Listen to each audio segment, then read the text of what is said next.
All right, time is 6:03. We will convene today's May 19th open session of the El Segundo City Council meeting. Madam Clerk, would you please call us to order and call the roll? I would be delighted to. Councilmember Keldorf.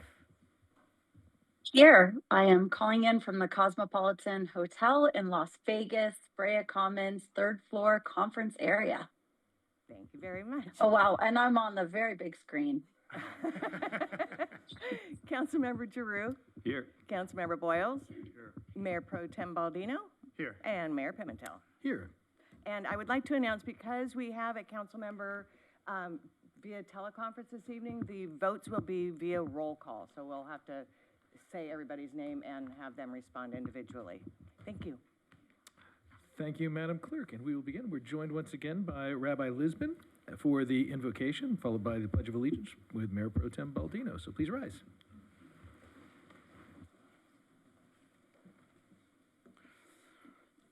Good afternoon, Honorable Mayor, members of the City Council, town officials, and good evening to all. May God Almighty bestow upon the leaders of this great town the wisdom and understanding to continue in the path of justice and goodness. Bless these individuals elected by the people in whom faith and confidence have been placed to legislate laws, making decisions that will affect the lives of their citizens. Let them recognize that this is not only a great honor and civic responsibility, but a holy endeavor as well. Shortly, we will be celebrating the joyous holiday of Shavuot, marking the anniversary of the giving of the Torah and the Ten Commandments more than 3,300 years ago on Mount Sinai.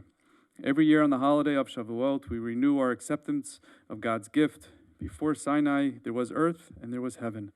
At Sinai, the boundaries were breached and humanity was empowered to fuse the two, to elevate the mundane into the realm of spirit and purpose. This is alluded to by how the Ten Commandments were engraved on the two tablets. Words and ink on paper can erase or fade away. Words engraved on a stone tablet deeply resonate and become one entity, merging purpose with action. May we be successful in bringing these together, our mitzvot, our acts of goodness and kindness, thereby making this world into a place that God could call home. What is true of the individual is true of the nation, especially this great United States, united under God and generously blessed by God with material as well as spiritual riches. Let us pray that the message of Shavuot inspire us all personally and society at large for a life of meaning and purpose. Oseh shalom bimromav, hu ya'aseh shalom aleinu v'yakol Yisrael v'yimru amen. May he who makes peace on high, may he bring peace upon us and upon all of humanity. Let us all say together, amen.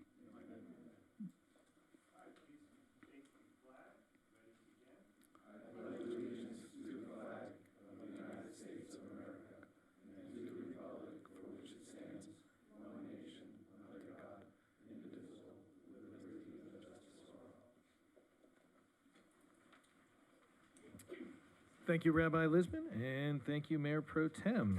We have two special presentations today. Councilmember Boyles, would you start us out with LGBTQ Pride Month proclamation? Be happy to. Thank you, Mayor. This is a proclamation for LGBT Pride Month. Whereas the City of El Segundo cherishes the value and dignity of each person and recognizes and appreciates the importance of and respect, equality, and freedom of. And whereas all are welcome in the City of El Segundo to live, work, and play, and every individual and family deserves a place to call home where they are safe, happy, and supported by friends, neighbors, and community leaders. And whereas the City of El Segundo denounces prejudice and unfair discrimination based on age, gender identity, gender expression, race, color, religion, marital status, national origin, sexual orientation, or physical attributes as an affront to our fundamental principles. And whereas the LGBTQ plus community has worked tirelessly for respect and equality and continues to celebrate authenticity, acceptance, and love, and whereas Pride Month began in June of 1969 on the one-year anniversary of the Stonewall Uprising in New York City, after LGBTQ plus and allied friends rose up and fought against harassment and discriminatory laws that have since been declared unconstitutional. And whereas the City of El Segundo celebrates and appreciates the cultural, civic, and economic contributions of the lesbian, gay, bisexual, transgender, queer, plus community, which strengthens our social welfare.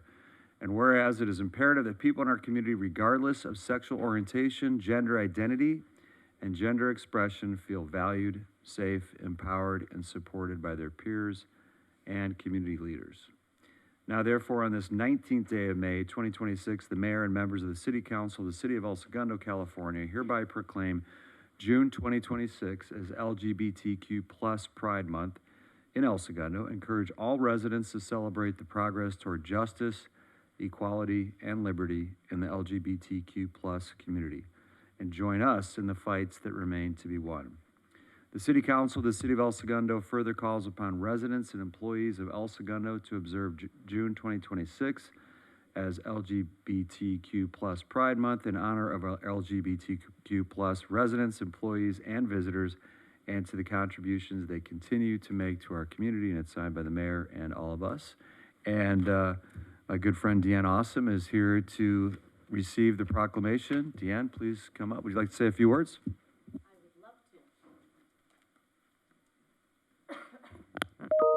Thank you very much, council members. I prepared just a few short remarks. My name is Deanne Awesome, and I have very proudly called El Segundo home for the past 14 years, along with my delightful children in the back row who do not want to come and stand at the podium with me, and my partner, Jody.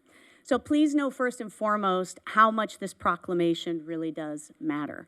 Pride is often described as a celebration, and it absolutely is. But it's also an act of visibility, a public statement that says, you belong here. So there's no doubt that we've come a long way, and many of us can live more openly today than our predecessors ever imagined. That progress is real, and it deserves to be honored. And the story isn't finished. Not everyone in our LGBTQ+IA community feels safe being fully out. Some fear retaliation at work or school, or even from within their own families. Those fears aren't imagined. They're grounded in real experiences that still happen in cities exactly like ours. So here's one small thing that I'd like to offer that can make a very big difference. Many of us open a meeting or greet a room with good morning or good evening, ladies and gentlemen. It feels natural, familiar. But for someone who is non-binary or transgender, it's a very quiet signal, or maybe not a quiet signal, that they weren't quite accounted for. So one small swap, good morning or good evening, everyone. Same warmth, wider welcome, that's it, just one word. And it matters more than you might think. So inclusion doesn't always require a big gesture. Sometimes it's the smallest language shift that tells someone, I see you, and you belong here, which is exactly what this proclamation says. Not because 1 month is enough, not because visibility should be limited to just June, but because for the person who has spent 11 months feeling invisible, this moment says your dignity and your joy matter in this city. So why do we still need pride? Why do we still need our gorgeous rainbow water tower lit up? Because until every person can live authentically without fear, until acceptance is the norm, not the exception, pride is not optional, it's essential. And we're not starting from scratch. We're building on decades of courage, advocacy, and allyship, including the leadership that this council is demonstrating today. So thank you again for recognizing Pride Month and for your allyship, for signaling to our LGBTQIA+ neighbors, colleagues, friends, and family members that they are valued here, and for helping us move step by step towards a community defined not just by tolerance, but by genuine understanding and love. So my hope is that this proclamation is not just symbolic, but catalytic, that it inspires all of us to keep learning, keep listening, and keep showing up for one another. Because when everyone feels seen, heard, and valued, everyone thrives together. Thank you again. Thank you, Deanne.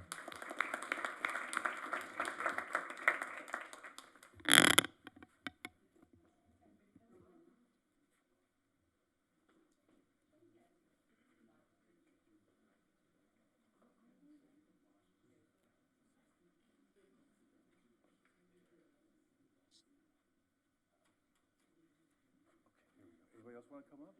No? No? All right. Very good. Yeah. A couple photos here.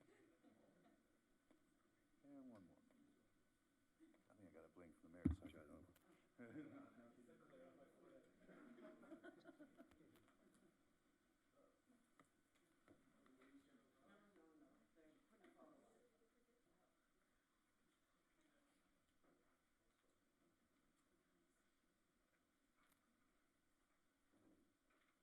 All right. Our next special presentation is the recognition of the 2026 OpenGov High Performance Government Award. Mayor Pro Tem. That's not what I have. I'm here to talk about John Ramey. Go for it. All right. I have a special proclamation for Ramey Roofing and John Ramey. Some of you may have noticed there was a brand new roof on the gazebo in Library Park that was much needed, and this commendation is for that.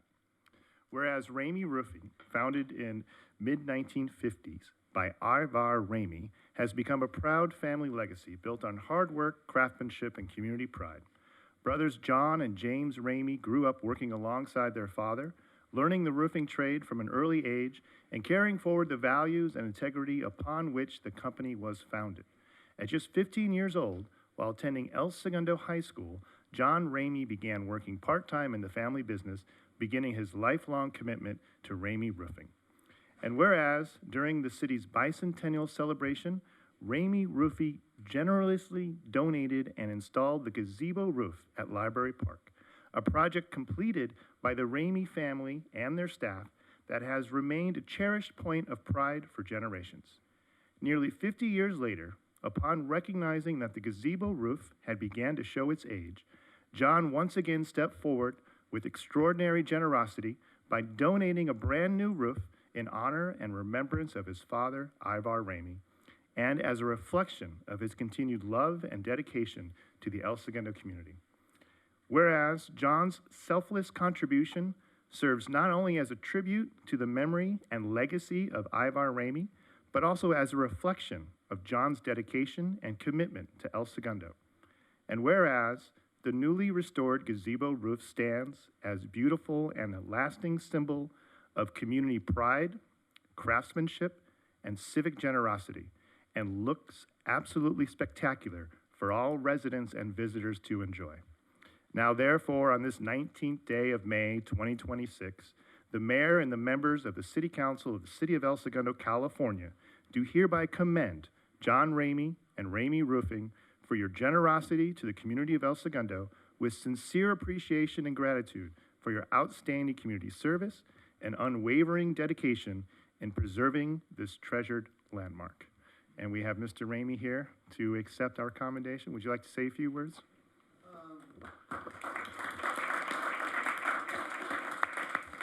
Sure. I didn't prepare anything, so I feel, I'll tell you what, like Elizabeth Taylor told her husband, this is going to be brief. Let's see. Well, I was born in El Segundo in 1961, and I love this town. It's been great. And so many of the things that go on here, the park, the schools, contributed to my happiness and success. So I just wanted to give back to the community and show the appreciation that I have toward the city of El Segundo. So it's the least that we could do. So thank you. Thank you, John. Let's get a picture. Thank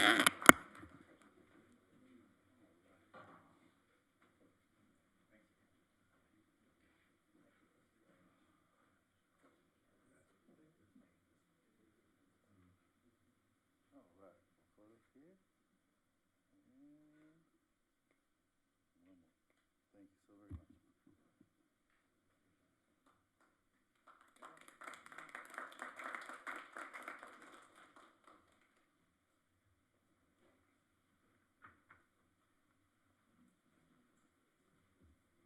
We should have invited Carol for that one. That gazebo was a pet project. Director Allen, over to you for the OpenGov Awards. Thank you, Mayor.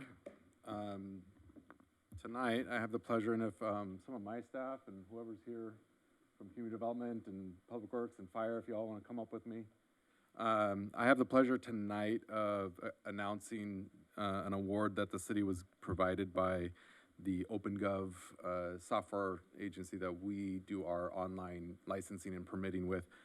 This month marks the 3rd year that we went live with OpenGov.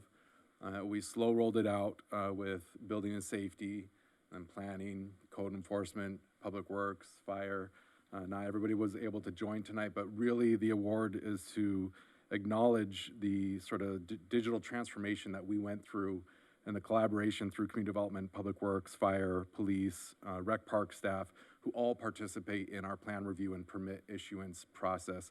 It's not just the community development show. It is orchestrated by community development, as in we take in applications and we disseminate permits. But along that process is heavy engagement with fire, public works, police, and rec park, along with the building and planning team. And so this award is really for all departments. It's for the city as a whole.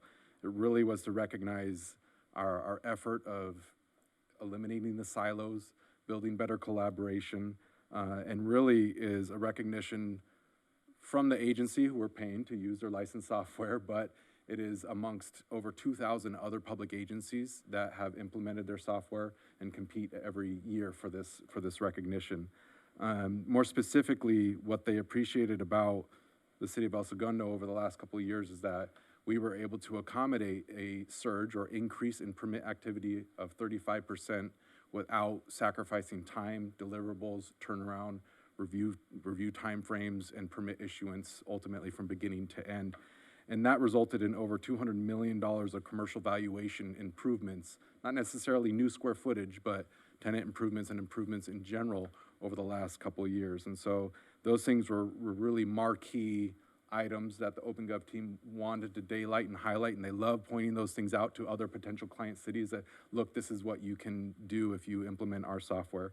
And then lastly, more recently, they really wanted to acknowledge the shift that Public Works went moving all annual encroachment permits over to the OpenGov system, which created a very transparent, real-time tracking digital plan review process that didn't exist before, and that was a significant enhancement that they wanted to acknowledge. So with that, I just wanted to acknowledge the team here, and particularly Humberto, who is our in-house expert and our OpenGov certified OG classification, who's really taken the lead. A big component of its success is having an in-house expert who takes ownership over the rollout of the software and is here every single day to troubleshoot, provide solutions, work with his colleagues across the counter, across departments to really help effectuate and expand the software. And so with that, you already received it on stage once, but I'll give it to you again.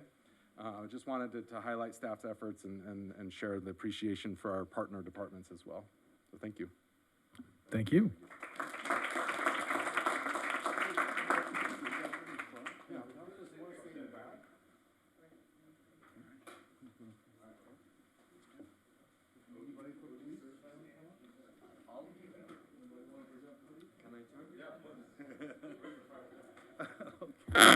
Here we go.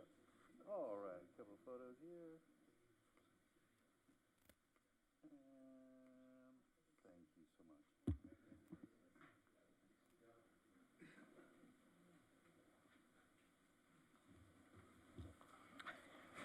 That is a testament to efficient and transparent government through technology. Well done. All right, Madam Clerk, we are over to public communications. I will begin. This is our second go-round under the new state law that says, make sure it's got to be something within the province of the city council. And you can only speak for 3 minutes. What do we got? I have 7 people who would like to address you this evening, one of whom would like to speak about an agendized item. I think under the new law, it's 3 minutes each anyway. 3 minutes. 3 minutes. I would like to invite Chris Idem to the podium.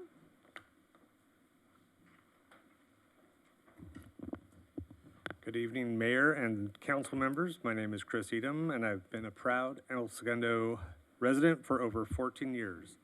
About 10 years ago, my youngest son and I were skating the El Segundo skate park regularly, but we kept finding ourselves driving out to the Venice skate park because, frankly, our park wasn't worth skating. It was designed by a company that had no business building skate parks, transitions that led nowhere, ramps with no coping, bad ideas stacked upon bad ideas. So I decided to do something about it. I connected with Ryan Delgado, one of the original guys who helped get the Gundo skate park built back when he was in high school. He encouraged me to bring it to city council. I did, and I had no idea what I was doing, but I kept coming back. Within a year, in 2017, I partnered with skate park designer Jim Callens. We created renderings, brought in Spawn Ranch for a cost estimate of around $700,000, and I kept showing up to city council meetings. Through changing council members, through the pandemic, through video meetings, pushing for a renovated park, and the same footprint. The real breakthrough came when Parks and Rec Director Ally Mancino, and then Mayor Drew Boyles, secured funding for major parks renovation, and the fact that our skate park sits adjacent to the teen center, a facility that hasn't been updated since it was a supermarket, made it all come together. Tonight, we find out which contractor will be handling the teen center renovation, and more important, who they'll be subcontracting the skate park to. 10 years of city council meetings, subcommittee meetings, and Parks and Rec Commission meetings have led to this moment. I can't wait to see that ground being. Thank you. Thank you, Chris. Bruce Evans?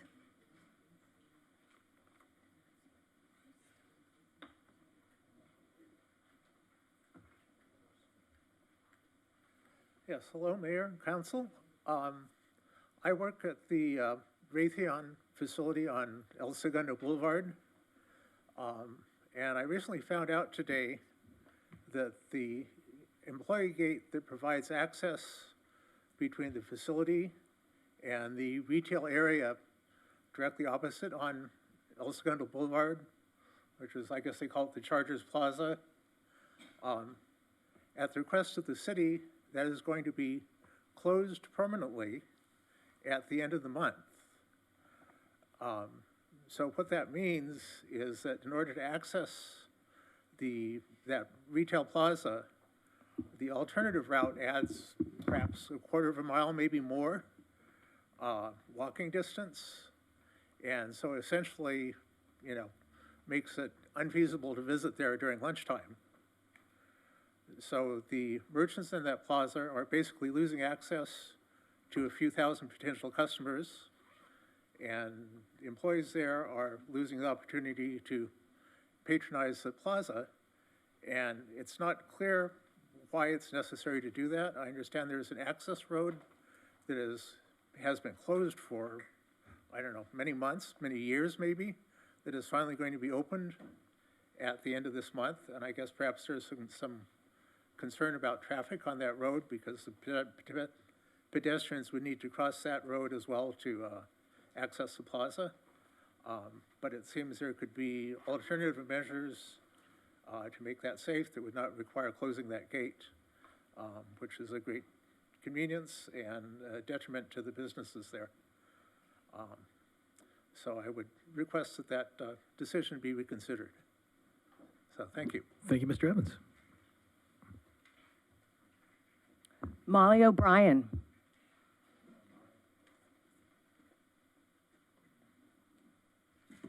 Good evening. Thank you for your time and service to the El Segundo community. I know this work is often thankless, but I see each of you as a partner, making El Segundo the wonderful place it is. So I want to start with some thank yous. My family of 4, including 2 elementary-aged children, has lived at 123 East Oak Avenue for the past 5 years. And like our neighbors, we've been active contributing members of this community. Tonight, we're asking for the City Council to unanimously approve Edison's request to place an AC transformer on city property near our building so residents can receive the HVAC systems as part of the funded benefits from the RSI Airport Noise Reduction Program. My understanding is that the city's concerns is aesthetics, but transformers like this already exist throughout El Segundo, including near Main Street and the high school, and we as residents have even offered to pay for any beautification measures ourselves. More importantly, this should be an easy decision because this is fundamentally about health, quality of life, and an investment in our community. Today, living near the airport without proper HVAC is simply not realistic. We cannot leave windows opened because of plane noise, and during wildfire season, the air is often unsafe to breathe. In fact, just while we were sitting here, we all got an alert to close our windows due to the 2 fires that are happening in Ventura County right now. So when families are forced to keep the windows closed while indoor temperatures rise to unbearable levels in the summer, you can imagine what that's like. Without central HVAC, residents really rely on inefficient window units that increase energy costs for everyone and have an environmental strain. Not a solution. And this is also a major outside investment in El Segundo that we are at risk of being turned away. LAWA is offering long-term improvements to 24 housing units, improvements that strengthen the city's long-term housing inventory, promote community health, and support residents who have lived alongside the airport for decades. Rejecting this over concerns that can be mitigated doesn't make sense. As the high school adjacent neighbors, which we love, We have been active, supportive neighbors of the high school construction projects that have been going for years because we know that'll benefit the larger community. We see this no-cost investment as the same. This investment will benefit the larger community as well, and we're asking for your gracious support as your neighbors. And I look forward to partnering with you on this issue. Thank you. Thank you, Ms. O'Brien. Janet Hodgman.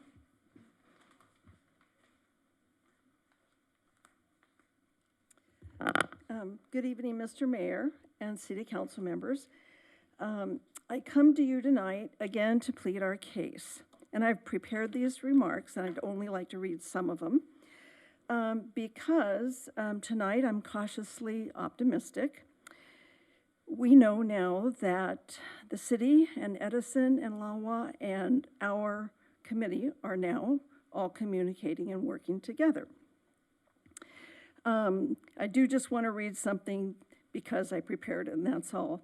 But I hope tonight you hear the refrain that I'm a tax-paying citizen and I need more electricity because I need an air conditioner for my home.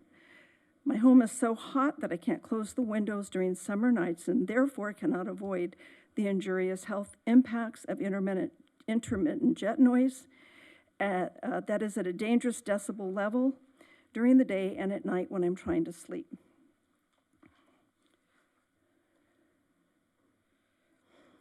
Last night at 123 East Oak Avenue, our complex had an HOA meeting.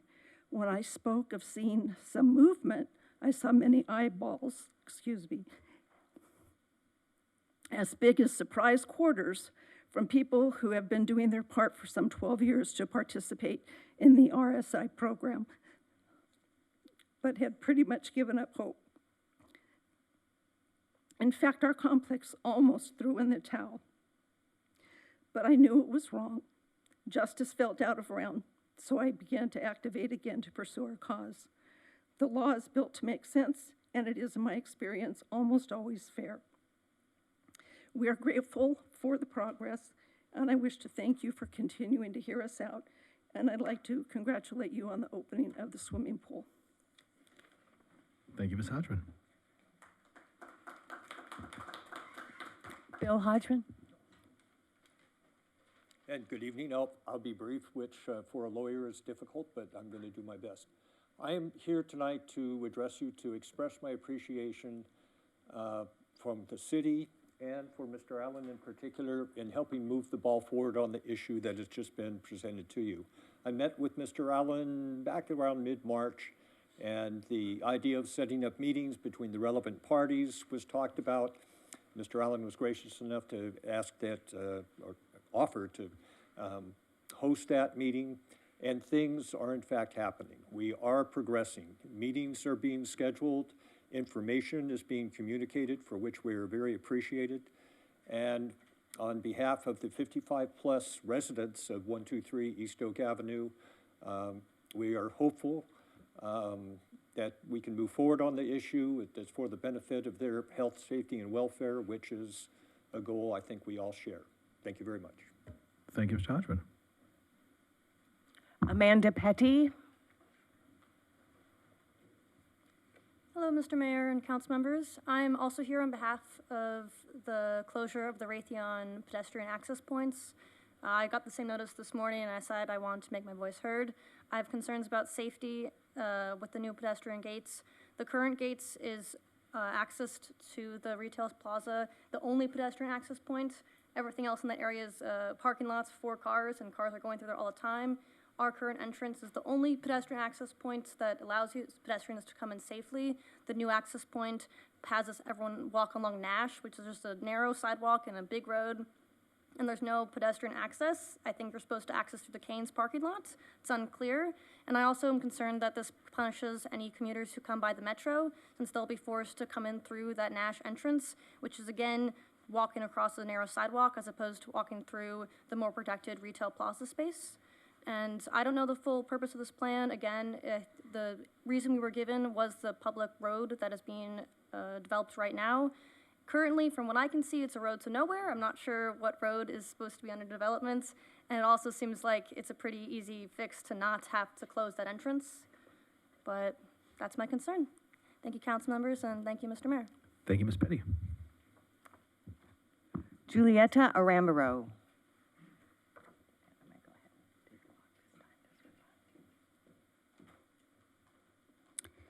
Good evening, and thank you for the opportunity to provide public comment tonight. My name is Julieta Ortiz Aramburo, and I am Associate Dean of Counseling and Student Success at El Camino College.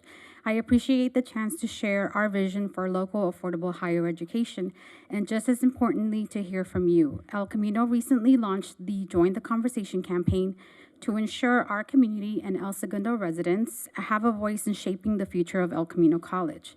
El Camino College has been a cornerstone of the South Bay since 1947. Each year, we serve approximately 33,000 students across nearly 200 degree and certificate programs. Our faculty and staff are deeply committed to equity, student learning, and student success. For generations, local students, including myself and families, have relied on El Camino College for affordable higher education, university transfer pathways, and job training programs that strengthen our workforce and economy. This institution is not just a campus, it is part of the fabric of our community. At a time when California has the highest unemployment rate in California, job training is more important than ever. El Camino provides low-cost, high-quality education and workforce training. The cost of attending California's public universities is now at least 6 times higher than attending a community college. That difference matters. Affordable higher education is not optional. For many families, it is the only pathway forward. El Camino College allows students to earn college credits, gain career skills, and transfer to four-year universities without crushing debt. We also offer early college access, enabling high school students to earn college credits before they graduate.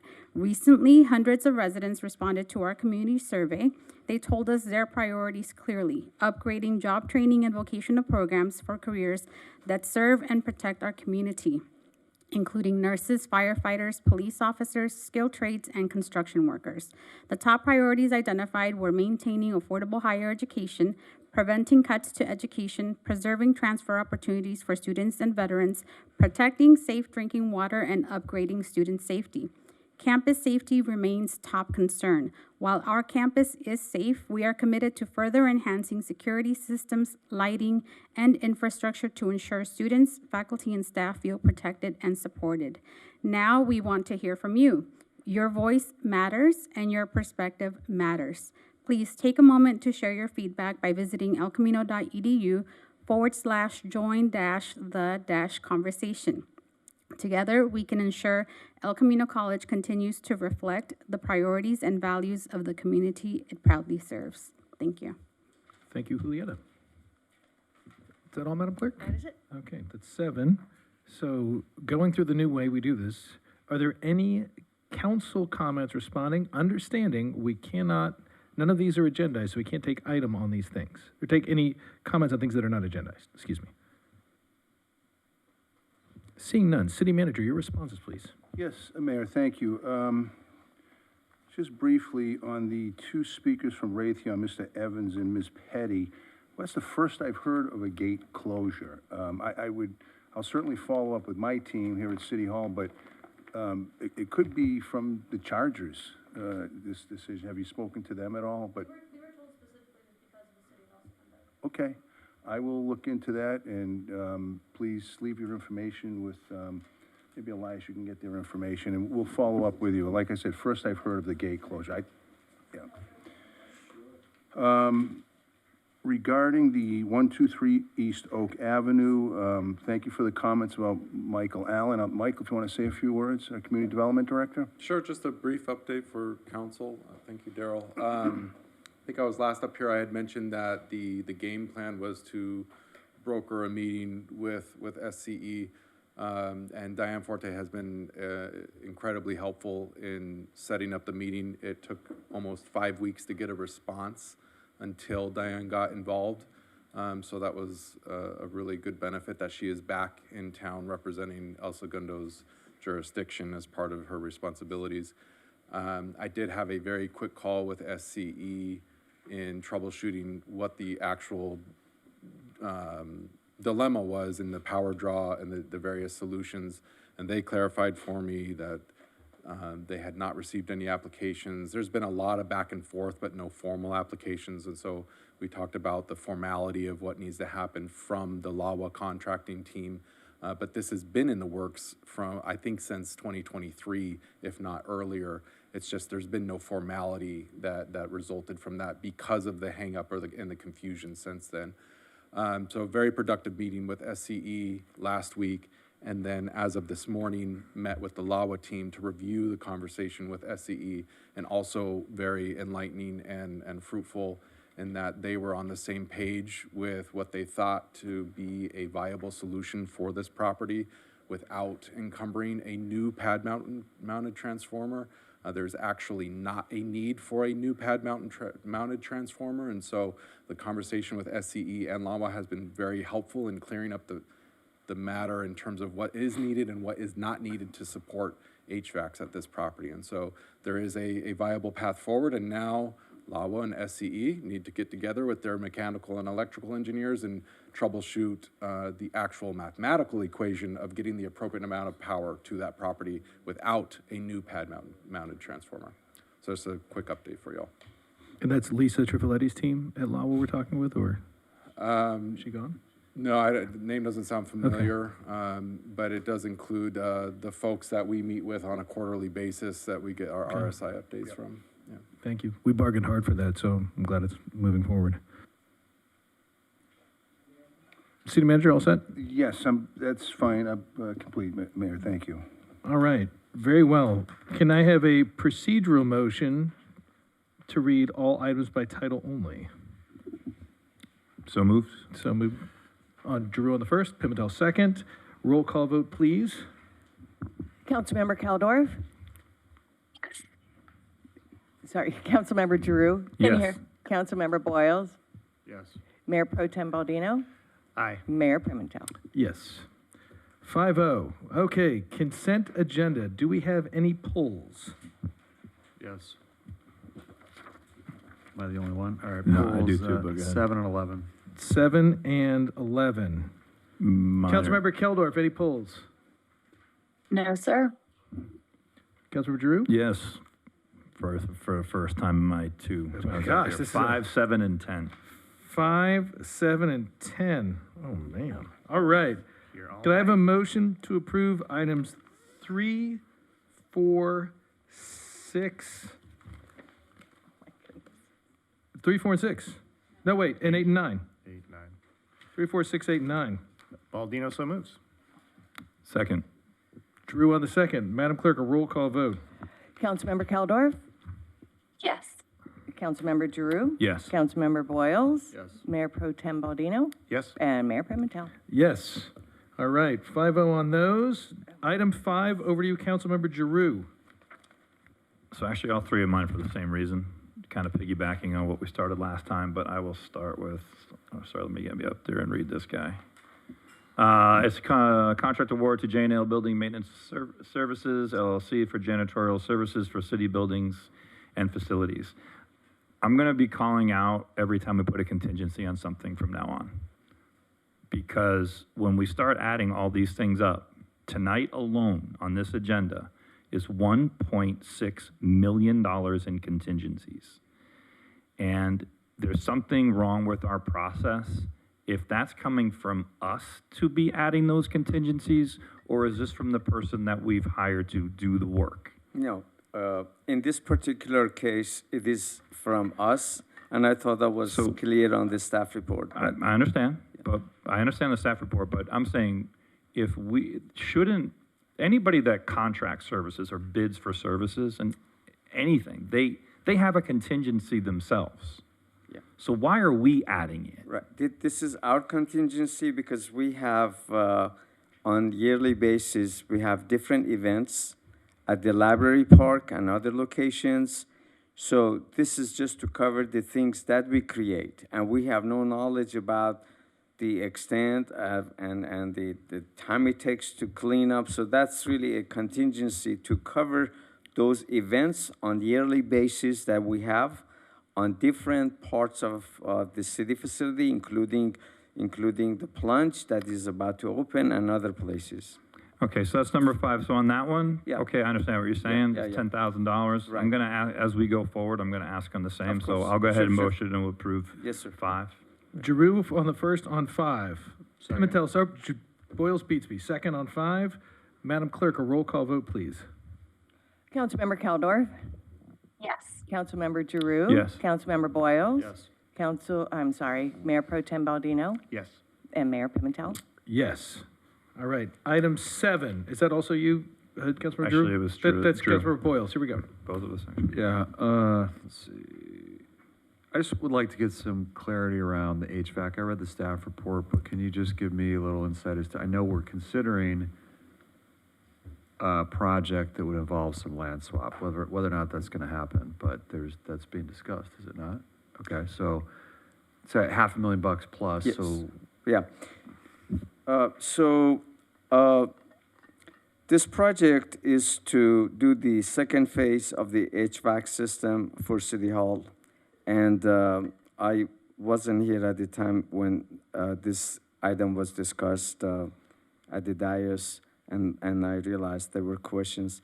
So basically, this is the second phase, and what it does, it replaces the existing HVAC system, which is about 28 years old. And the old system is such that not only creates, and we have been having problems to upkeep it, but also the Freon, the type that it uses, is no longer available. We have to go through, jumping through hoops to get that particular Freon for the old system. So the estimated cost of upkeep of that HVAC system, it's gonna be within 10 years, it's gonna pay itself for a brand new HVAC system that we are proposing and for the phase 2. So in other words, if we do not do that, the cost of the upkeep and the maintenance, including buying new Freon, is going to be to really caught up with us, and in 10 years we'll spend about the same time. I mean, the same amount, sorry. have we thoroughly analyzed what our maintenance costs will be with the new HVAC unit versus what they will be with the existing, and what the delta is there? Yes, So what is the number annually that we expect to incur if we kept the existing system? If we keep up the existing system, I estimate the cost of the operation and maintenance is gonna be about $5,000 to $6,000, maybe $7,000 a month, believe it or not. Because we have often breakdown, and then if we have to go purchase the Freon, it is very expensive, not to mention the effect on the environment, frankly. And then last, thank you, what is the maintenance cost expected with the new? The maintenance cost with the new system for the first 5 years, practically nothing. But then for the remaining, after 5 years, it'll be minimum. It'll be a few $100s a month, if that much, because the new system is gonna be the top of the line, state of art, which comes Just with so it. I'm clear, the system currently works. It works, but it It breaks just down costs often. us- it's an inconvenience and it costs us money and maintenance, but it And works, it, right? and it breaks down often. Right, okay. But is there ever a what's the longest it's been down? The last time I do remember it, a few months ago, it was down for some time, and frankly, when it is down, sometimes it takes not just a few hours, but maybe a few days, sometimes weeks to get the right parts, and it is really inconvenient for the staff, and it causes all kinds of issues, frankly. Okay, thank you. I just can't support any additional CapEx for a building that we might be demoing at some point. And if that's not gonna happen, that's not gonna happen. But if we're still having discussions about potentially demoing a building and relocating, then I can't support spending any CapEx for equipment that lasts 10 to 20 years. That's all, thank you. Yes, sir. And again, I'm gonna have the same question on that. We have a $90,000 contingency. Why? For the air condition, you mean? Yeah. Yeah, so anytime you deal with any construction project, whether it's roadway or whether HVAC, whatever, there are gonna be situations where you really don't know and you run into those situations, it's always been a practice to add a contingency to deal with unforeseen situations, the things that we really cannot tell or. But the person who won the bid won it for $610,000, right? Correct, yes. Did they not build in any contingency at all into their bid? Is that not part of our process, RFP process? They probably did. Okay, so then my question is, where did that number come from? Because again, this is kind of my point. I believe the onus needs to be put on the people that have won the bids to do the work. Right. Because that 90 it gets spent. Right. So the contingency basically is for us to really avoid bothering city council, frankly, because anytime there's a project beyond our control and beyond our capabilities, it's an unforeseen situation. If it goes higher than that amount, you know, we don't want to come back and bother the city council. Frankly, it is a convenient way of getting projects done more efficiently. It's just a budget. It doesn't mean we're going to spend it. It's just a budget. In my experience, we do an awful good job of spending the contingencies on our projects. So this is the problem, is that when you start adding these up every time they come to us, it's not just, oh, well, it's 10,000, it's 10,000. It's $1.6 million tonight when we get done with all these items. Yes, sir. Okay, so when you're running into budgetary problems like we have right now, $1.6 million goes an awful long way. Yes, sir. So I'm just having a problem with our process, and maybe it's just a matter of us having to revisit the process. Well, But it just keeps adding up, and it's getting to be too much. The plunge is killing us for the same reason. You're 32%, right? 30-something% over. Well, again. Or it was a 30-something% contingency that we blew through. I think there was a contingency on the plunge, and there were also change orders for the unforeseen conditions, including the new tile that we approved. But to Elias's point, we want these projects to be done as quickly and expediently as possible. Otherwise, we'll end up in litigation. If we don't give staff this budgeted contingency to approve change orders, especially when you're working in an outdated, older building like this, then he's gonna have to wait for approval at the next council meeting, which will delay the project, and now the contractor may or may not have a claim against us for delay damages, what have you. So I agree, the contingency is not the contractor's money, it is the city's money, and should only be spent when needed, when a change order is approved and directed by the city, because we need to get this project done as quickly and as, you know, exponentially as we can, so. Is the solution going forward then part of our RFP process has to be that the builder or whoever it has to be built, a contingency is on them, has to be built in, or a certain amount? We would have to do like a contract process, you can't really do it that way, because we have to have put out the design specs, and so they bid off those specs. They also bid off what is common knowledge and things that you would anticipate seeing as part of a project.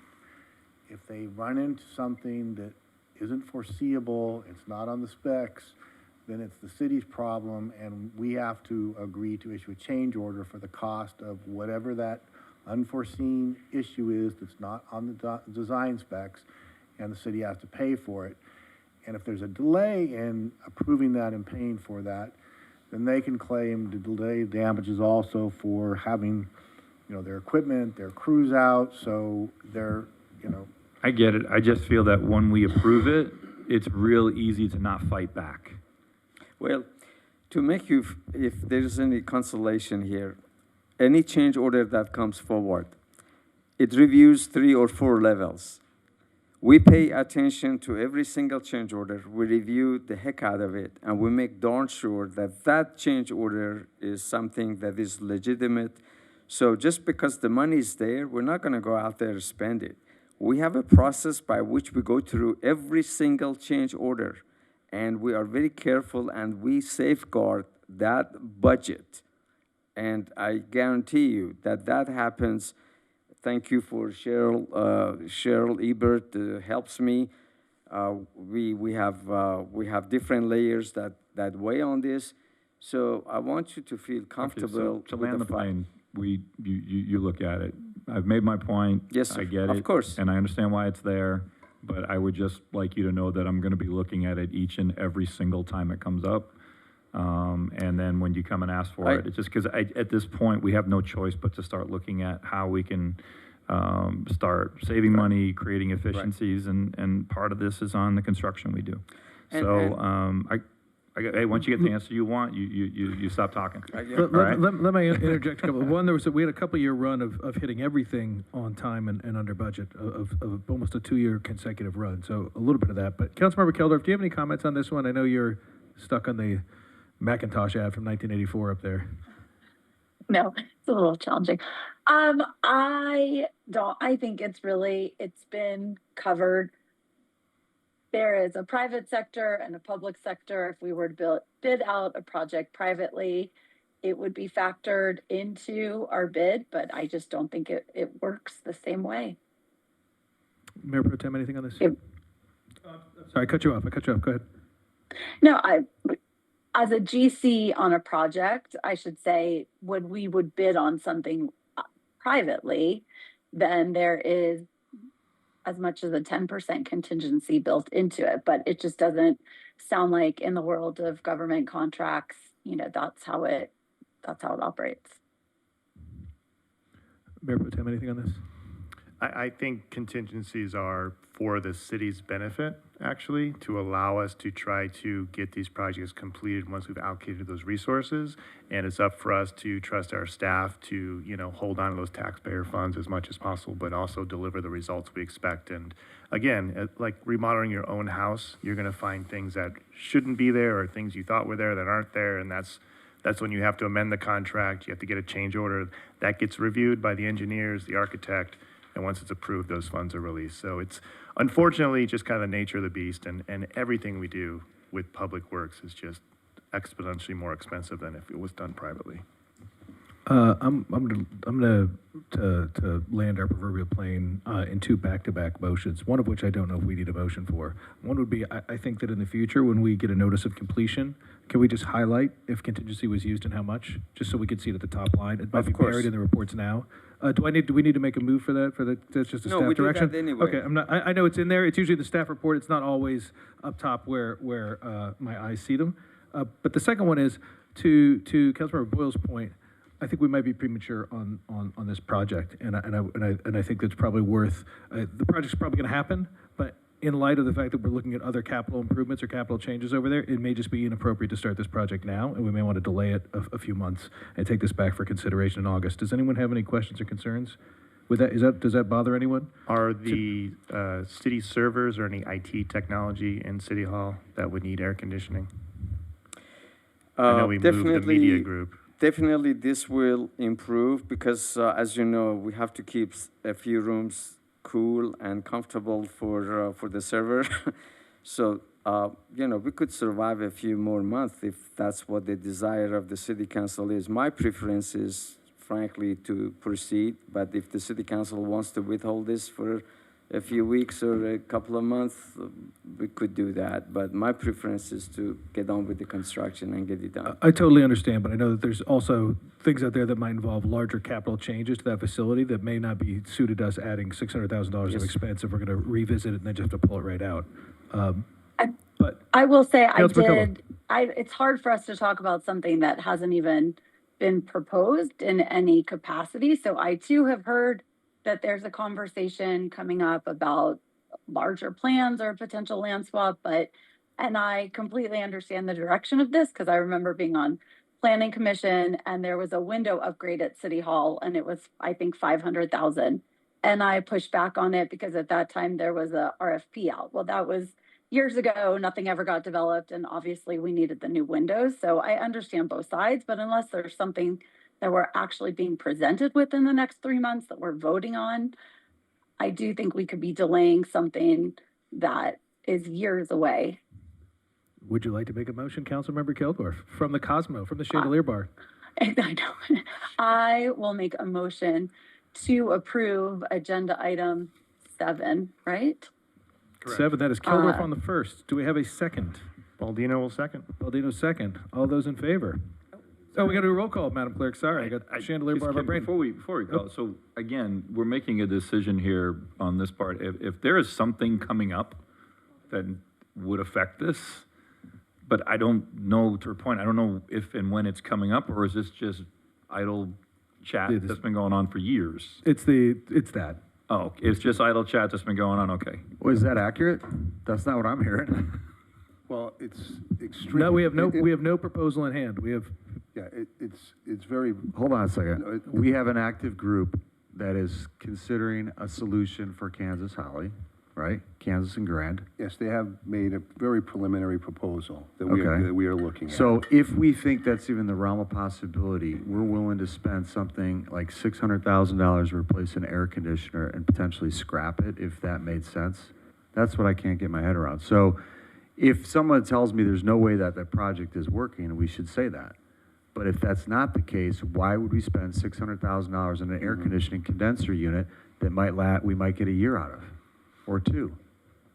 I get, from my perspective, if we approve that project tomorrow, it would still be several years away from starting.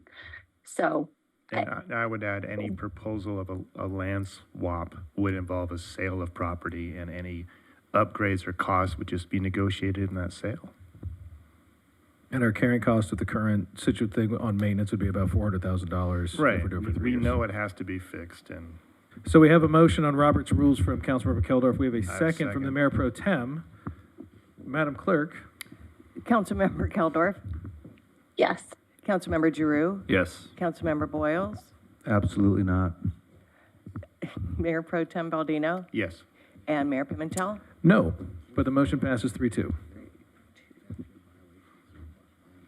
All right, who pulled item 10? I've lost track.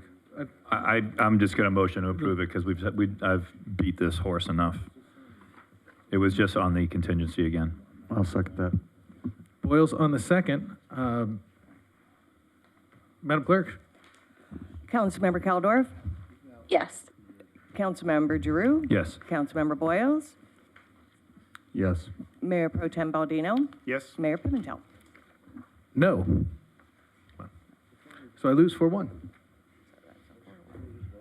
Because we're striping tennis courts. We're going down to 3 courts instead of 4, but,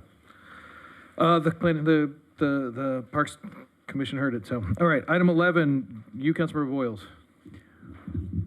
Yeah, I don't know, someone from IT. This I is have Granicus. questions. Yeah. Todd, acting IT director. I could probably anticipate a little bit where I'm headed with this, but we had a lot of conversations in the dais about the evolving world of technology that we're all seeing in our day jobs and everywhere else.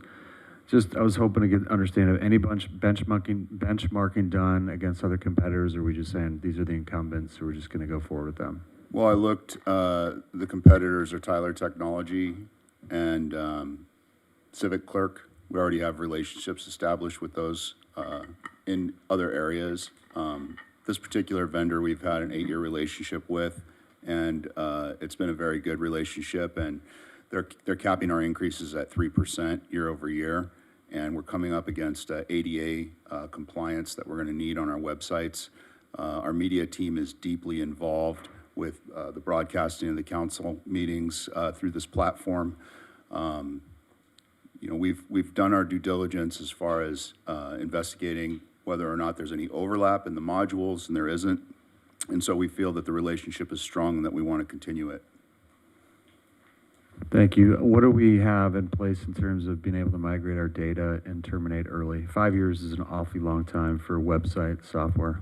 It is. The contract hasn't been negotiated yet, but that is a proprietary platform, and we will need to make plans in the event that we do want to terminate early and leave, you know, to have a way to get our data out. We've already migrated our data off of one of their platforms, and it involved using some of their professional services, but it is definitely on our radar that we will definitely keep an eye on it and make sure that it's part of the contract. Do they have any open APIs, or are they pretty closed off? Pretty systems? closed off. Okay. Yeah, I would, my thought would be to my colleagues that 5 years is a really long time without some out clauses, and we definitely have to have some data portability provisions at their expense, not us paying for their consultants to help us do that. Understood. Those are the main concerns I have. Other council comments? Councilmember Keldorf, anything from you Nope. on hostage software? Anyone else? So, taking in mind Councilmember Boyle's points, do you think it's possible to ask for a 3-year term, give us the right to renew after the 3rd term for 2 years, so we get the same 5-year benefit of the cap? Yeah, I don't see any issue with that. Okay.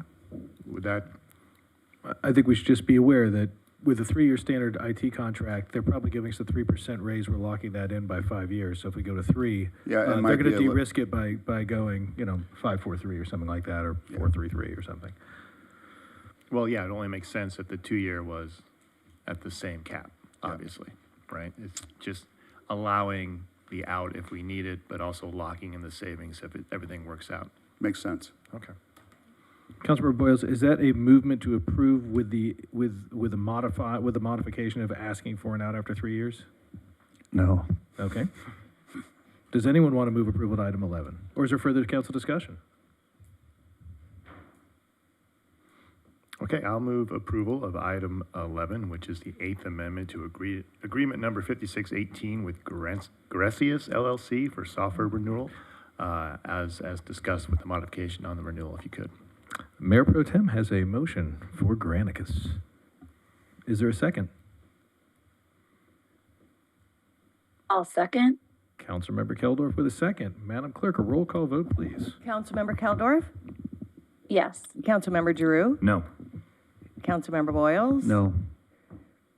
Mayor Pro Tem Baldino? Yes. And Mayor Pimentel?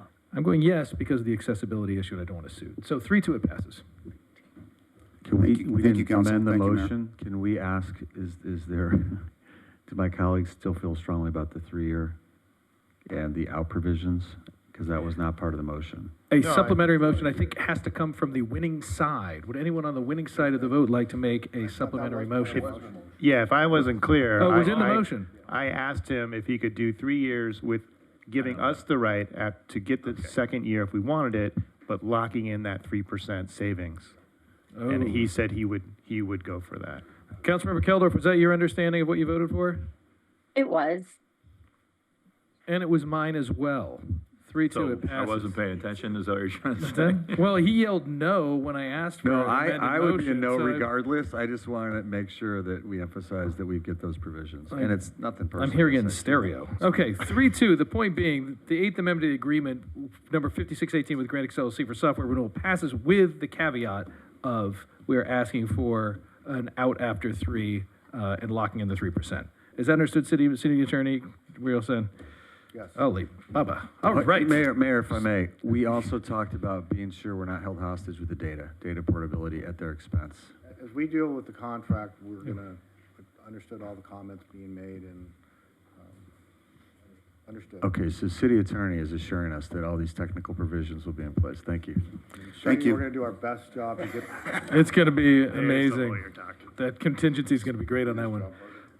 All right, we have no public hearings tonight, so we're going to go directly to item 12, after the world's longest consent calendar, to the adoption of a side letter agreement between the City of El Segundo and the El Segundo Police Support Services Employees Association, updating the longevity pay provision in the Memorandum of Understanding. Director Reddick, the floor is yours. Thank you. Mayor and members of the City Council, this item I have tonight is a result of an audit that we were selected for last year from CalPERS. CalPERS randomly selects a pay provision to study over a multitude of agencies, and we were selected for the longevity pay audit. So the Police Support Services Employees Association are non-sworn employees who work in the police department. They receive longevity pay for years of service at 5, 10, 15, and 20 years. So last contract negotiations, the contract that we're currently in, we did a major lift and we did a lot of track changes in the MOU. There's one section in the MOU that says that longevity pay is tied to merit. And that is not our practice. Longevity pay is paid on your years of service with the city. So that was one of the items that we needed to delete that we mistakenly left in. So this side letter addresses that. And then a clarification, in the MOU, it says that the longevity pay will be paid in the pay period in which it is earned. However, if you receive your year of service in that pay period, for part of the pay period, you wouldn't have been at 5 years. You would have been at 4 years and however many days. So the side letter clarifies that you'll be paid the pay period following the anniversary date that you're eligible for the longevity pay. And then the third thing is that in the MOU, it provides an option for employees with prior law enforcement service to use that towards credit with longevity pay with the city of El Segundo. So with that, with the CalPERS regulations, that's only permissible only if you served in the same exact classification prior to being hired by the city of El Segundo. So we do not have any employees in that category. However, we do have 2 employees in this unit who were credited with law enforcement service, but they didn't serve in the same exact classification preceding hire. So this side letter provides that these employees continue to receive the pay based on their total law enforcement years of experience, but that portion is not reportable to CalPERS. It's only the years of service with the city of El Segundo. And this side letter retroactively goes back to the prior MOU. It includes the current one, which expires June 30th of this year, but also the prior one. And that's just in an abundance of caution in case CalPERS decides to go back and do a compliance compensation review for people who've already retired from the unit. So I'm available for questions. Any questions for Director Reddick? Sounds like some housekeeping cleanup to me. Exactly. Indeed. Is there a motion to adopt the side letter agreement between the City of El Segundo and the El Segundo Police Support Services Employees Association? Giroux, so moved. Second, Boyles. Boyles on the second. Madam Clerk, a roll call vote, please. Councilmember Keldorf? Yes. Councilmember Giroux? Yes. Councilmember Boyles? Yes. Mayor Pro Tem Baldino? Yes. Mayor Pimentel? Yes. Motion passes 5-0. Director Reddick, also for you on item 13 is the memorandum of understanding between the City of El Segundo and the El Segundo Police Support Services Employees Association. We are very pleased to bring to you a successor contract prior to the expiration of our current contract for the PSSEA. That's the same group that we just discussed in the side letter with CalPERS. So this group, again, is the non-sworn employees that work at the police department.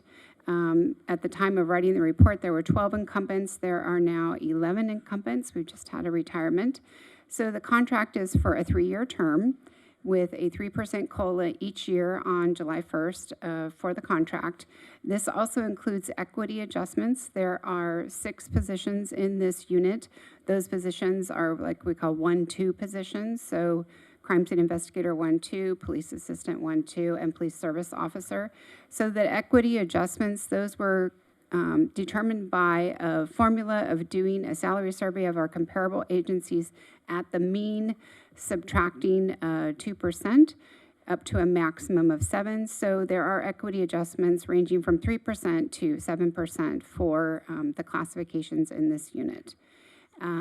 We were also able to achieve a restructuring of the retiree medical as we had done previously with our Police Officers Association.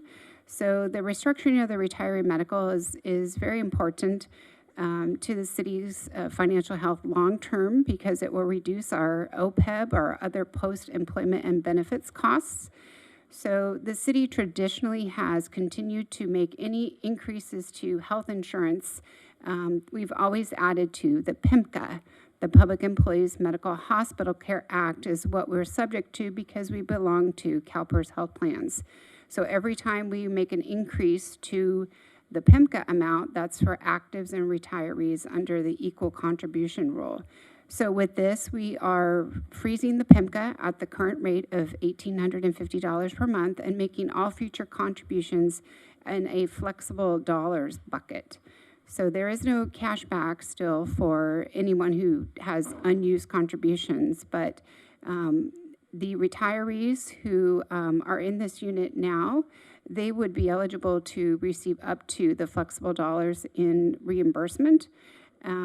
And then lastly, the last piece of this is for employees hired by the city after January 1st of 2027, because that's when we do the increases to the medical insurance. They would receive a contribution into a retiree health savings account that we will be setting up in the same contribution equal to the flexible dollars. So all the actives will get the same contribution, all the retirees will get the same contribution, but for employees that are hired after January 1st, they're going to get a contribution to an RHS. So it's a complete restructuring of the retiree medical, and it will see future financial benefits to the city in the long term, but it's pretty significant for this unit. Just a couple more things. We expanded the educational reimbursement that's traditionally for tuition for college courses to include professional development. So if you want to take a certification course or something relevant to your job, and we increased it from $2,000 per fiscal year to $4,000. And then this unit, we try and be consistent where we can amongst all the bargaining units. So last contract negotiations, most units received a personal leave day. And so this unit did not, so they are also receiving a personal leave day. And the last thing is, in the future, if the city provides direction to do so, we might look into creating a possible senior or lead police service officer or police service assistant position. This is consistent with what we've been trying to accomplish and provide career ladders for our employees and places to go so that we retain our talent that we have here in the city. So the cost for the 3-year term is approximately $267,000, with the cost in year 1 is just under $47,000.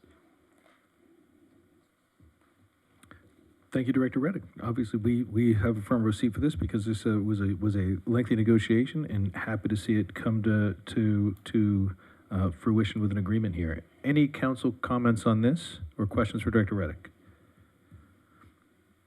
City Attorney, will you read the resolution by title only? Oop. Oop. Hey, everybody, look at Director look at Councilmember Keldorf.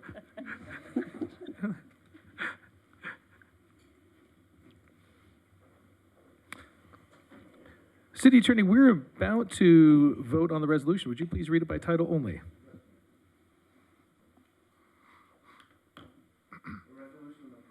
And adopting the memorandum of understanding between the City of El Segundo and the El Segundo Supervisory and Professional Employees Association. Oh, sorry, we're going to go back one to Police Support Services. City Manager told me the wrong number, so thank you.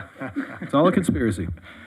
A resolution approving and adopting the memorandum of understanding between the City of El Segundo and the El Segundo Police Support Services Employees Association bargaining unit is ready for adoption.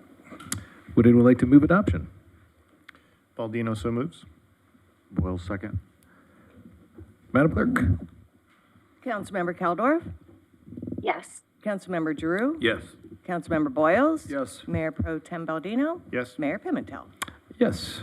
Passes 5-0. Item 14, again for you, Director Reddick, a memorandum of understanding between the City of El Segundo and the El Segundo Supervisory and Professional Employees Association. Thank you, Mayor. This employee group is approximately 40 employees, and they are a cross-section of supervisors and higher-level analyst positions throughout the organization. This contract, we, again, were very pleased that we were able to reach agreement prior to our current contract expiring on June 30th. This contract is also for a term of 3 years. It is the same COLA, 3% each year, effective on July 1st. And there are 9 equity adjustments in this bargaining group, and it's the same formula that we applied with the other. And the equity adjustments are capped at 7%, and the equity adjustments range anywhere from 3% to 4%. This contract also includes the restructuring of the retiree medical and the professional development expansion of educational reimbursement, also the increase from $2,000 to $4,000. And This also did include a little bit of language cleanup in the MOU from the prior MOU about updating dates, but it also made clarifications to the assignment of work schedules, making sure that leave payouts are done timely upon retirement, and removing the cell phone stipend and replacing that with a city cell phone where appropriate. Thank you, Director Reddick. Any questions for Director Reddick on this item? The City Attorney, would you please read the resolution by title only? Yes, Mayor and Council, a resolution approving and adopting the memorandum of understanding between the City of El Segundo and the El Segundo Supervisors and Professional Employees Association, bargaining unit is ready for adoption. Would anyone like to move approval? Boyles. Boyles on the first. Baldino, second. Second. We have a motion on the floor to adopt. Madam Clerk? Councilmember Keldorf? Yes. Councilmember Giroux? Yes. Councilmember Boyles? Yes. Mayor Pro Tem Baldino? Yes. Mayor Pimentel? Yes, motion passes 5-0. Thank you, Director Reddick. Thank you. Congratulations. Item 15, construction contract award for the Teen Center Plaza and Skate Park renovation project at Recreation Park, project number PW 2513. Director Sassoon, over to you. Oh, good evening. Thank you so much, Mayor, Mayor Pro Tem, members of the City Council. Let's see.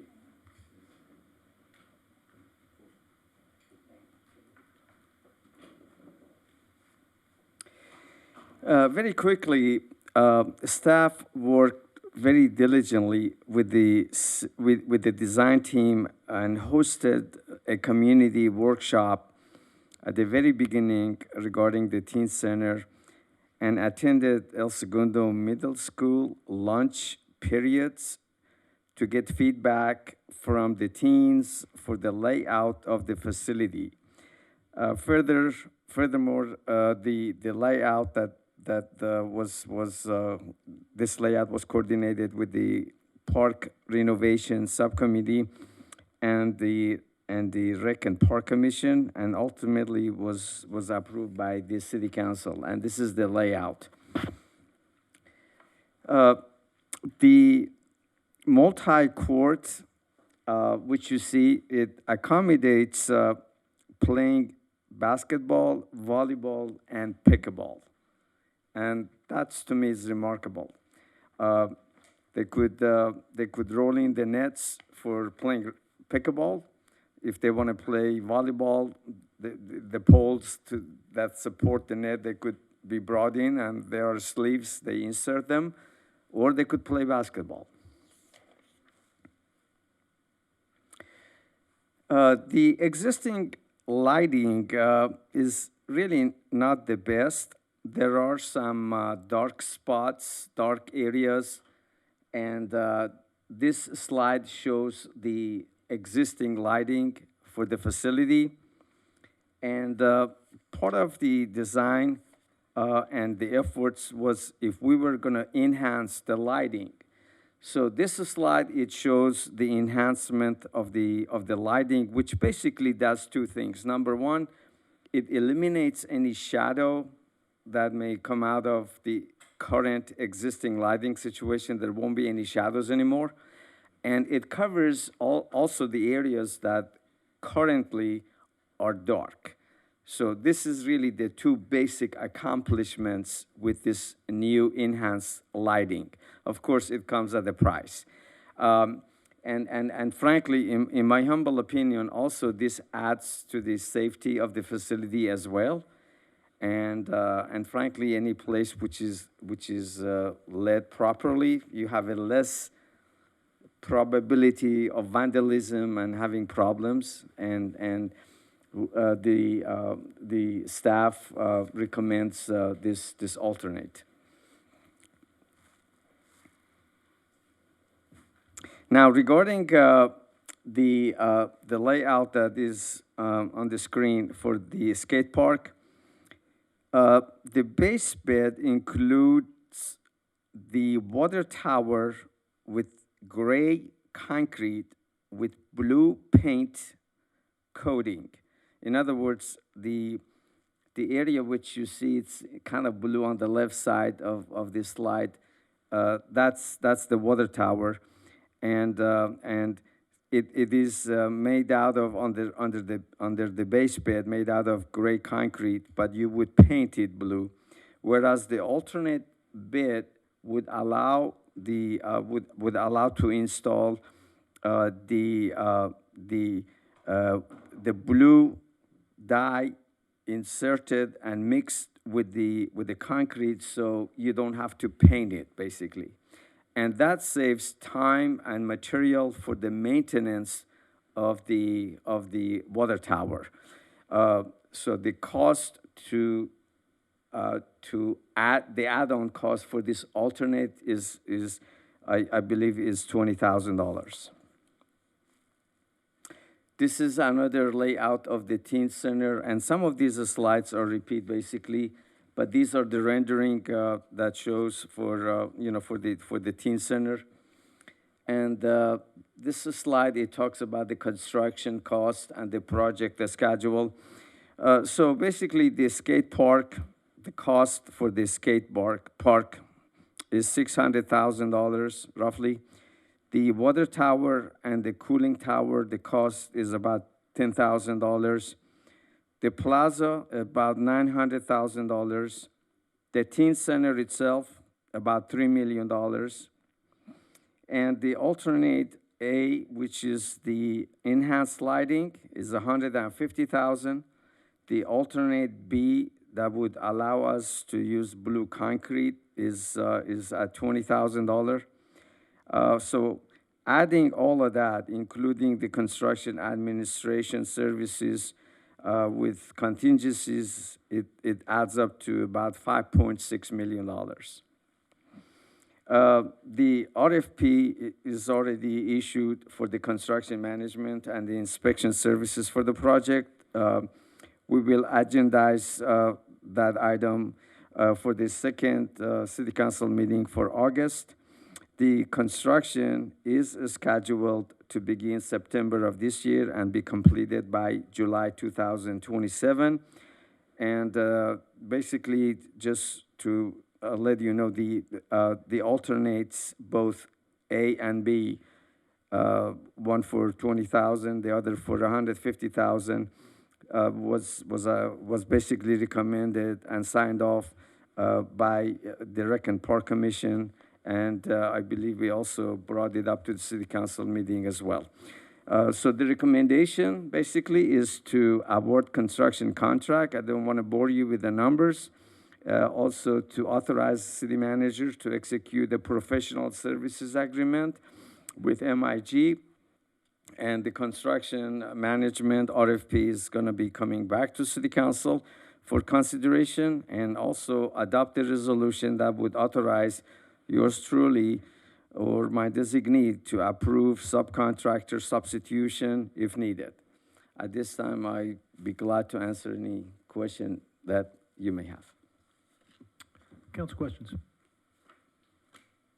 At one point, we were talking about, did you say something there? Oh, no, just big. Oh, Say at your one name. point, we were talking about changing the basketball court, or did that happen? Like reducing the size, or maybe I'm getting that wrong. I Well, don't we remember didn't have the space, so we were able to accommodate and provide the court that would meet the junior requirements, standards for basketball. But is it the volleyball. same size? Same, Oh, okay, well, great. about the And then same it's size. not- It doesn't have the slope issue anymore? No. It's slightly narrower than it is just now. a little bit, but this went back and forth number of times, but everybody agreed on what is proposed. And it's something good, again, this is multi-use court, so I think teens gonna be very excited. So is it teens only on the court then for pickleball and things like that? Well, the teens could get, sign up to play either volleyball or basketball or No, but I mean, like adults aren't going to be playing pickleball up there, right? No, okay. Adults, no, it's only for teens, right? Great, Yeah, thank you. this is only for teens. Sorry, I misunderstood your question. Further questions or comments? No, we spent a lot of time on the Parks and Rec renovation subcommittee, and I'm pleased that the colored concrete came in at such a low number because we thought that would be much more Much more, expensive, which yes. is, and the painting would be a maintenance nightmare. Yes. The new lighting is a must. We can't have a brand new teen park and these ugly light posts without LED lights. So the fact we're getting both those alternates, I think is a great improvement for the overall project. Yeah. I'm happy for all the work we've done. I want to thank Mr. Edom for tenaciously attending and pushing this thing along as he has. And I'm proud that we're finally got someone to take on this project. Well, I also want to acknowledge Rec and Park and the cooperation we had with that department, particularly Linnea, who is here, and Cheryl, the wonderful city engineer. So I want to acknowledge both of their hard work, and I want to thank you so much, and I appreciate it, Chris, with all the emails we exchanged. So it's all good. Elias, do you have an estimate? I know the figure for the MIG, which is the architect for their services as far as answering RFIs, things like Yes. that, is like 150. 150. Do you have an idea of what the construction management team would be? Because this would be the independent general contractor. Yes. Making sure that they comply with the contract, they comply, and also helping review any change orders to keep that Correct. contingency in the taxpayers' Yes, sir. coffers. I think the construction, inspection, and material testing and quality control and all that, when we do the RFP, I expect that to be from 300 to maybe 400, somewhere along that line, about 350,000 maybe.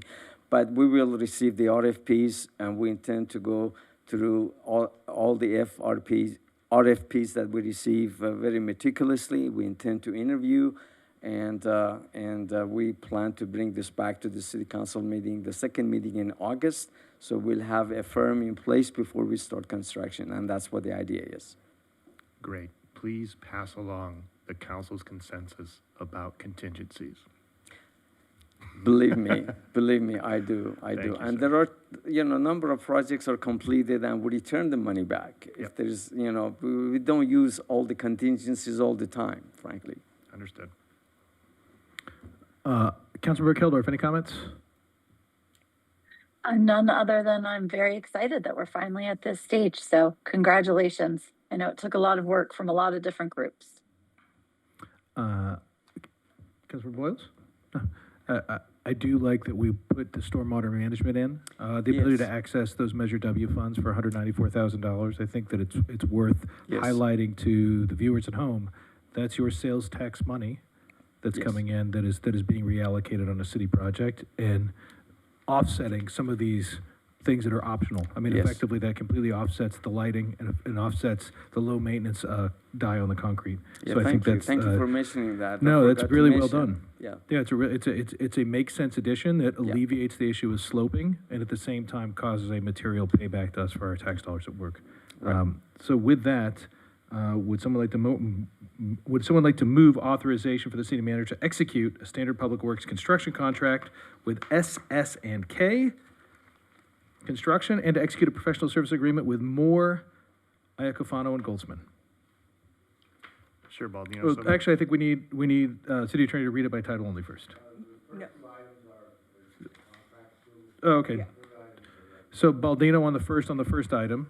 Anyone have a second? I just want to make sure on the first item that we're approving alternates A and B, right, with the $170,000 additional cost, whatever? Yes. Okay, great. Is that a second? I'll second. Boyles on the second. Councilmember Keldorf? Yes. Councilmember Giroux? Yes. Councilmember Boyles? Yes. Mayor Pro Tem Baldino? Yes. Mayor Pimentel? Yes. 5-0. All right. City Attorney, will you please read the resolution by title only, authorizing the Public Works Director or designee to approve subcontractor substitutions? Mayor and council, a resolution authorizing the Public Works Director to review and approve substitution of subcontractors for the renovation of Teen Center Plaza and Skate Park at Recreation Park, project number PW 25-13 in accordance with Public Contract Code 4107. Is ready for adoption. Who would like to move adoption? Pimentel on the first. Ooh. Boyle, second. Boyles on the second. City Clerk? Councilmember Keldorf? Yes. Councilmember Giroux? Yes. Councilmember Boyles? Yes. Mayor Pro Tem Baldino? Yes. Mayor Pimentel? Yes, 5-0. All right. Thank you. Did we authorize the MIG contract? Is that part of that vote? That was part of the first one. Oh, okay, sorry. Yeah, I moved Yeah. on both, I believe. Can we take 2 quick minutes for a quick recess? Thanks.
All right, we are back for item 16, the Measure C sales tax implementation. City Attorney, this is yours to present.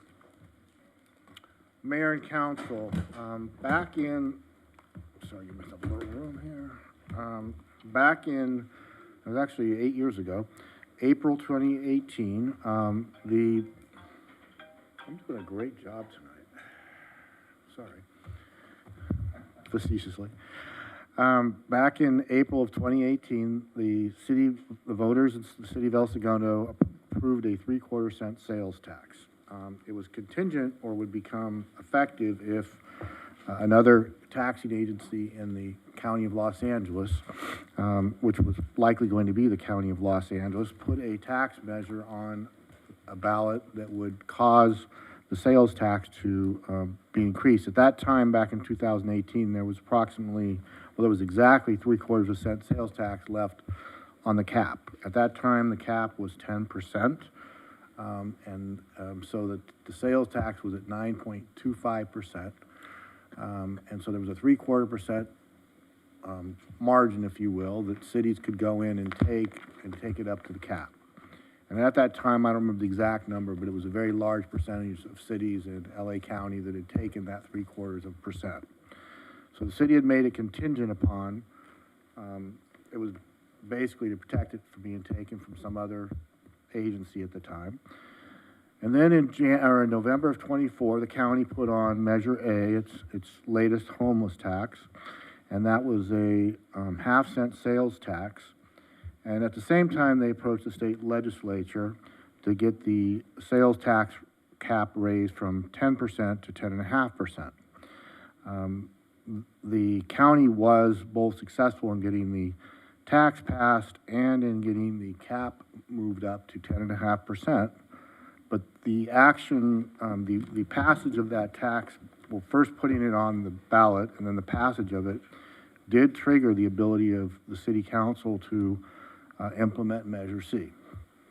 At that time, the staff brought forward, or after the passage of the county measures, staff brought forward to council the paperwork, resolution, and other documents so that the state would start collecting the tax.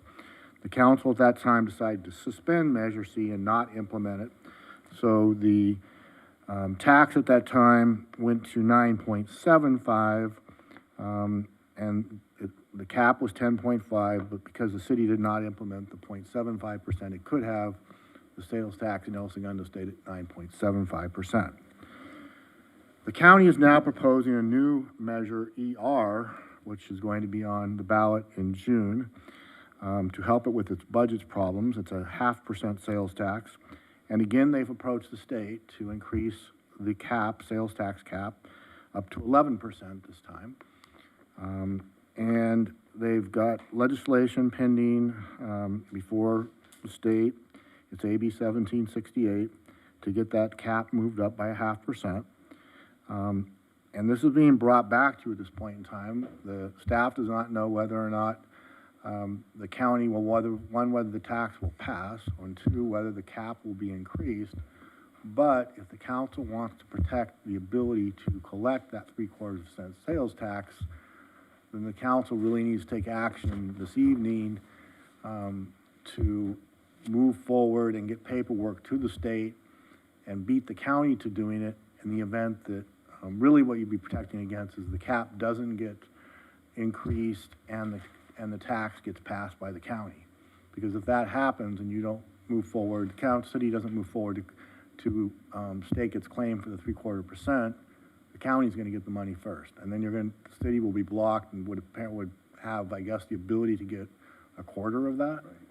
And so unless the city takes all 3/4 of it right now, the city stands to potentially lose that ability to oppose that tax. And so this is being brought forward to tonight for consideration of that issue. And what the city needs to do is take forward to the State Department, deals with taxes and fees, a resolution and authorization to inform them to start collecting the tax on behalf of the city. That process is going to take them several months or so to start collecting it, but you have to pull the trigger on it now, and it takes them about 5 months to start implementing it. It's going to, according to finance staff, it's going to result in about $9 million of revenues to the city a year. So hopefully I've explained that well enough, but I'm happy to answer any questions you have. Council comments or questions? Councilmember Keldorf. So we are doing something immediately tonight, potentially, right? And then I guess my question to the group is, are we also having a conversation about what happens if the cap is not increased? But I mean, from my perspective, the first is that absolutely has to happen. I feel like we have to trigger the 0.75 increase in the event that the county cap is not increased. That is just money that we would literally be taking out of El Segundo coffers and giving it to the larger jurisdiction. So for me, that's a no-brainer. And then pending the rest of the comments, I welcome an opportunity to come back and talk about whether we should be doing that, whether the county cap is increased or not. Other council comments? Councilmember Drew? Yeah, I think I'm in the same boat. I think in the end, as much as we always predict that these measures are not going to pass, they always do. And this one being stuck on a June ballot all but assures it's going to pass. So I truly believe we really have no alternative right now but to exercise what the voters voted on in 2018. Further council comments? Yeah, I would just say that the only way I'll support this is if it's contingent, and I think the way it's been proposed, it is contingent, certainly on the other measure being passed at the county level. So we will not impose tax if that does not happen. So I could support that because I would hate to see tax dollars go to LA County because they've already demonstrated they cannot administer funds and as fiduciaries. So I would much rather see us have that ability for our taxpayers and for our constituents. Mayor Pro Tem. I think it's remarkable that this passed in 2018 with 84.97% of voters saying yes. And that is a clear statement that if our taxes are going to be raised, we want those dollars to stay local so we can reinvest in our community, so we can pay for our staff. And I really think what we're doing here tonight is more of an administrative function of making sure that that vote of the people gets carried through. I understand procedurally we're going to have to start asking to collect that tax now because, one, that's how the ballot measure was written. As soon as something qualifies to be put on the ballot, we start collecting that sales tax to prevent the county from taking that money should that tax actually pass. So I think we have a requirement, if not a fiduciary duty, to enact the will of the voters and instruct city staff to follow through and start this tax process to protect our sales tax to stay in our community to benefit our friends and neighbors. A procedural question to Councilmember Boyle's second point. So if this measure does not pass, is what we're doing tonight automatically rescinded, or that conversation comes back to council at that time? That's right. We would have to come back to suspend collection on it. So I think to the Mayor Pro Tem's point, in 2018, the residents of El Segundo, the voters of El Segundo, did not vote because they wanted to raise taxes. They wanted to vote to keep their taxes from being raised and sent somewhere else. And that's why it passed so thoroughly.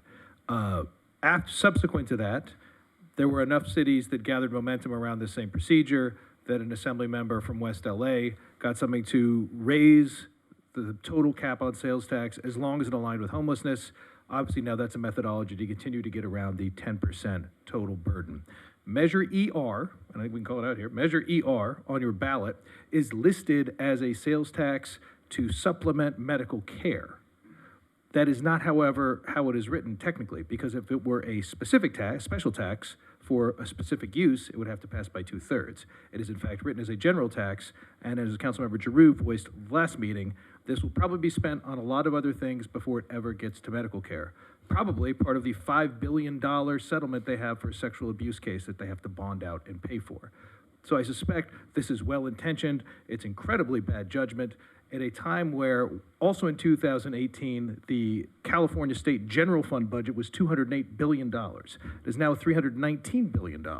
Surely in that extra $111 billion that they have agreed to spend in the last 8 years, they could find the $500 million that they want for this tax to raise. So again, I don't dispute that the county needs money.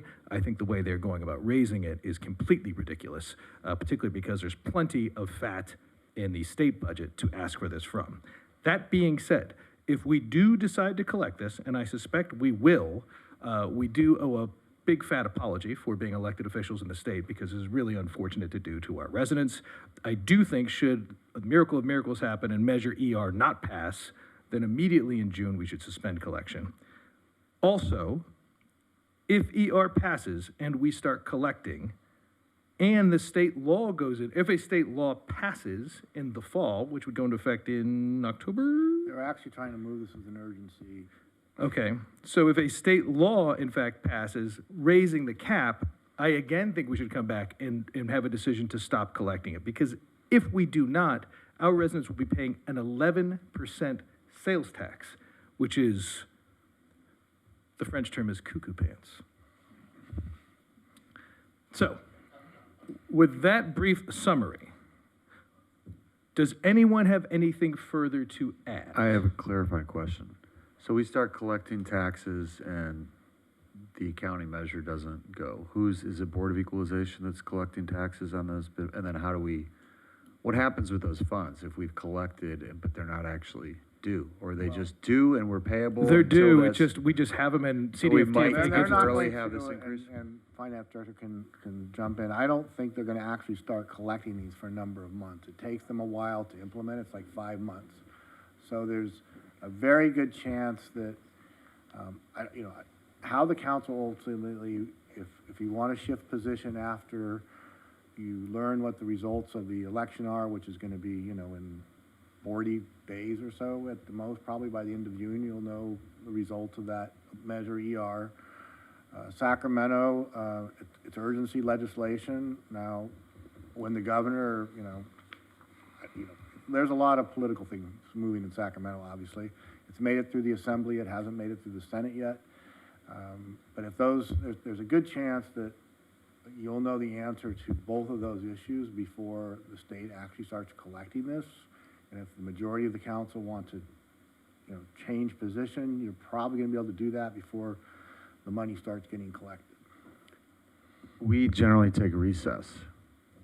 So are we still taking recess? When do we expect these results back on ER? We should have it before June 16th, which would be a second meeting in June. I mean, they're required by state law to, I think they have like 30 days approximately from the time the election's held. So depends on, if it's really close, you may not know until the end of June, early July. Because they probably have to certify those. Yeah, the reason I bring it up is I would just like to make sure we have on the agenda immediately following whenever those results are certified to have this topic added again. We do have that meeting, that first Tuesday in July meeting. Right. And so we have that meeting, and then, like I said, I don't know, the state legislature's moving fast, but the Senate could slow it down. The governor may not decide it. I don't know what's gonna happen with it. There's a lot of moving parts on this. Who's the sponsor of the state bill? Do we know? Is it Gonzalez Yeah, again? It's actually got a bunch of co-sponsors, but the main sponsor is McKinnon. Oy.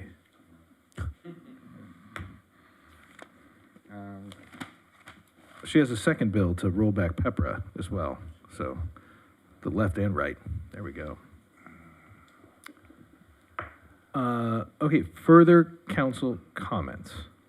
Because I think, irrespective of the things we're about to vote on, are we clear, or do we have general consensus before we vote on anything of a roadmap that immediately pending the vote on Measure ER's certification, that we would like to meet and Well, depending, if Measure ER does not pass, we definitely would like to meet on it because we may want to reconsider whether we're collecting this.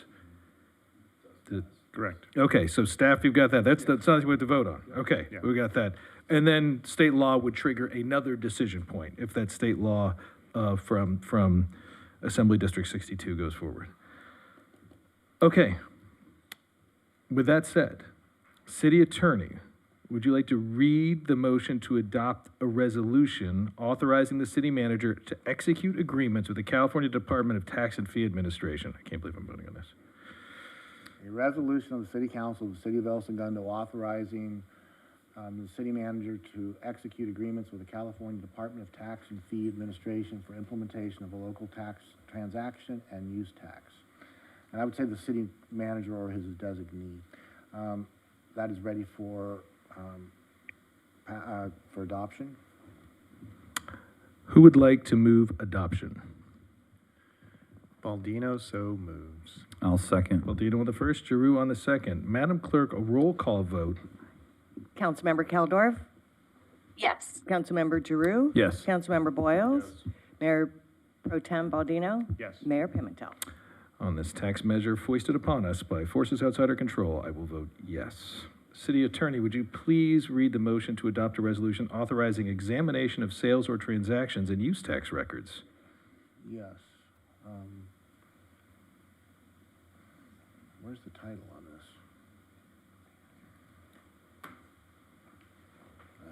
Sorry. This is not showing up clearly in my... Oh, here it is, I'm sorry. A resolution of the City Council of the City of El Segundo authorizing examination of sales or transactions and use tax records is ready for adoption. Who would like to move adoption of this resolution? So moved. Keldorf on the first. Second. Giroux on the second. Madam Clerk? Councilmember Keldorf? Yes. Councilmember Giroux? Yes. Councilmember Boyles? Mayor Pro Tem Baldino? Yes. Mayor Pimentel? Yes. And there were also some associated documents that instruct the California Department of Tax and Fee Administration to collect the additional 0.75 sales tax as approved by Measure C that need to be approved. Who would like to move approval? Giroux so moved. Giroux on the first. Baldino seconds. Baldino on the second. Madam Clerk? Councilmember Keldorf? Yes. Councilmember Giroux? Yes. Councilmember Boyles? Yes. Mayor Pro Tem Baldino? Yes. Mayor Pimentel? Two more Yes. items. Just one more item, I think. Well, I have two. The Hinderleiter and Delamas contract to add $3,600 per year for that for reporting and auditing services related to Measure C. Is that separate from item 3313H? The next item is the appropriation of the $175,000 specifically the state's fee for the implementation cost. Can we take those both together? Sure. I'll move approval on both. Boyles on the first. Baldino on the second. Baldino on the second. Madam Clerk? Councilmember Keldorf? Yes. Councilmember Giroux? Yes. Councilmember Boyles? Mayor Pro Tem Baldino? Yes. Mayor Pimentel? Yes. And just like that, we have 10.5 cent sales tax. Kill me now. All right, committee and commissioner board presentations. Seeing none, reports City Clerk. Yes. I would like to remind everybody that the ballots are out and we've got an election 2 weeks from today. Please vote and return your ballot. No postage is necessary. If you decide to mail it in, you can drop it at our secure box and at Main and Holly, or take it to a polling place. And I would like to give a big shout out to our El Segundo firefighters for their open house on Saturday. We had a great time. And the chief and my 4-year-old grandson got into a very lengthy discussion about is a giraffe taller than a ladder truck. So he has very, very patient with his littlest people. So it was wonderful. Thank you, Madam Clerk. Councilmember Keldorf. I just appreciate the opportunity to be able to join you all tonight. So thanks to the city clerk's office for helping facilitate that. I also attended last night, feels like many nights ago, but along with my colleagues the donor recognition event at the Plunge, which was great. And I will say I debated talking about this when we were talking about the skate park teen center renovation, but it is a uniquely El Segundo thing that at a donor recognition event,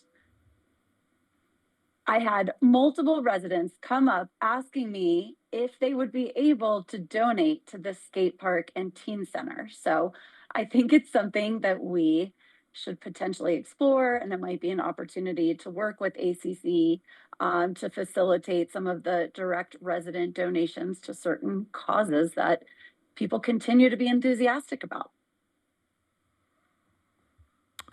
Thank you, Councilmember Keller. Councilmember Giroux. Nothing from me. Councilmember Boyles. I have an item. Sorry, go ahead. Okay. I have an item under my name, an annual resident business survey. I think at the budget session, if I recall correctly, we decided to eliminate that program. And so I am concerned about eliminating the program, not specifically Net Promoter Score. I don't care what we call it. But as you all know, the business community's economic backbone of the city, vast majority, roughly 98% of this general fund revenue comes from business directly and indirectly. And it's really hard to communicate with the business community. I'll give you an example. It was like herding cats to get 5 entrepreneurs to show up to the Ed Gala. They're very busy folks, focused on building their business, focused on restoring America's greatness when it comes to defense and a lot of other major initiatives. And we have this one opportunity every year that we chose to survey them and our residents and ask them one question: how likely are you to recommend El Segundo as a place to locate your business?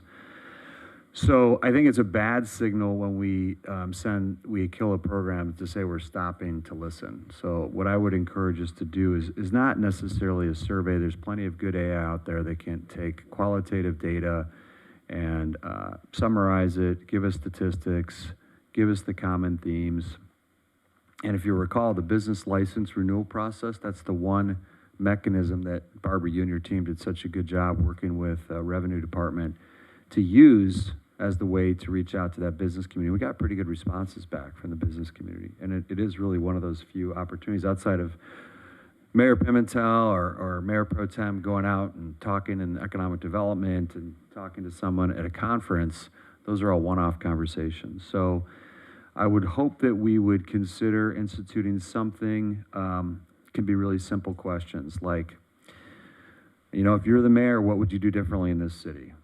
What's the biggest challenge facing your business here? And because, by the way, I was at a wedding Saturday night in Malibu talking to 3 entrepreneurs who are thinking about leaving the city. 3 entrepreneurs building crazy programs that we do not want to leave. One already left, Nero's, because they couldn't find enough space. He was there as well, Soren and Olaf. But there are people in this city that are thinking about leaving our city right now. And we don't know why. Some of it we do, some of it we don't. So it's no fault of any department. It's a matter of just being able to have an active dialogue with folks in the community. There's just too many to contend with. You can't do it alone, nor can you, Barbara, in your department. So I think we look at this as more like a lightweight business intelligence, community sentiment tool. And I think we should not lose the residents as well. And I know there's just a lot of good platforms out there right now that are better than Net Promoter Score. By the way, I've been using Net Promoter Score in my businesses for 30 years. We rolled that out in Starbucks in the mid-90s. So it's a good program, but it's also seen its time. It's time to innovate a little bit. I would just encourage us to consider something else and maintain that mechanism to reach out to our residents and our businesses at least once a year on a formal basis to get some feedback. That's my item.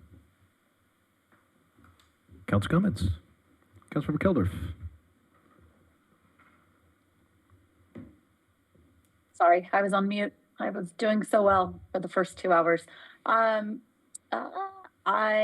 am open to it. I guess, what does that look like? That's not a Net Promoter Score, because I don't know that that really achieves kind of what you're looking for here. So open to suggestions from our economic development team. Councilor Giroux. Yeah, actually, at that same strategic planning meeting, we talked about how do we get a little bit more proactive instead of reactive. And I know that's something we challenged on, and it's just a matter of, you need some time to implement it. But it is a very important piece of it, and whatever is available to us, we need to look into it and get on it as soon as we can, because obviously, anytime, we already got caught one time with somebody leaving, we didn't realize it, and it was a huge chunk of business sales tax revenue, so we don't want to keep getting caught. I see Barbara making her way. Deputy City Manager Voss, what say ye? Good evening, Mayor, members of council. My recommendation would be that we bring to you a proposal for a business retention program. We've been heavily focused on business attraction, business-to-business networking, but we haven't done the outreach to individual businesses, kind of one-on-one, meeting with top 20 employers, meeting with top employers in certain industries. So that would be my thought, and as part of that, we could be surveying our existing business community. I would just ask that if we're going to do something, we should include the residents as well. Because we get how many, I think you told me the other day, how many responses do we get to the El Segundo Connect? It's not even worth saying, right? It's not, it's 36. it's not a good That's mechanism the for number, out of soliciting input. 1,500. No one wants to take the time Yeah. to go to your dealership, and no one's taking the time to do that. We have to find a more proactive way to get feedback from our residents and our businesses. That's all. I don't have the answer. I don't have the framework. I'm just saying that we should not lose that opportunity. So when I last presented the Net Promoter Survey results, it was sort of a lackluster set of information because it was just sort of the same every year. People were answering generally the same questions exactly the same way year over year. We got a lot of people responding, but it just wasn't giving us the information that we thought we needed to make some real changes. So at that point, that's when council decided that we would move forward with the point of contact surveying using El Segundo Connect. We are trying to improve El Segundo Connect in terms of being able to remind people and send the survey again. So there is a possibility that we could get more results there, and I don't want to give up on that. I want to keep doing the El Segundo Connect point of contact survey. But if you wanted a more comprehensive resident and business survey, I don't think that's like-for-like swap. Mayor Pro Tem. No, I agree. It's a good idea to try to always increase our outreach to our businesses and understand what they like and what they don't like. And it reminds me of sociology class I had in college where they tried to figure out how to make these factory workers more productive. So they turn the lights on really bright, they change the temperature, and every time they make a change, productivity would go up. And it turns out the workers just like that people are asking questions about them. And so the fact that we can just reach out, and a survey is easy to just ignore, but if we would just make the effort to call and ask, would you like to sit down with the Mayor Pro Temp or Councilmember Giroux or Councilmember Boyles and just grab a coffee and ask how you're doing, I would be willing to put some time into that because I know those connections can go a long way and make people feel more connected to this town.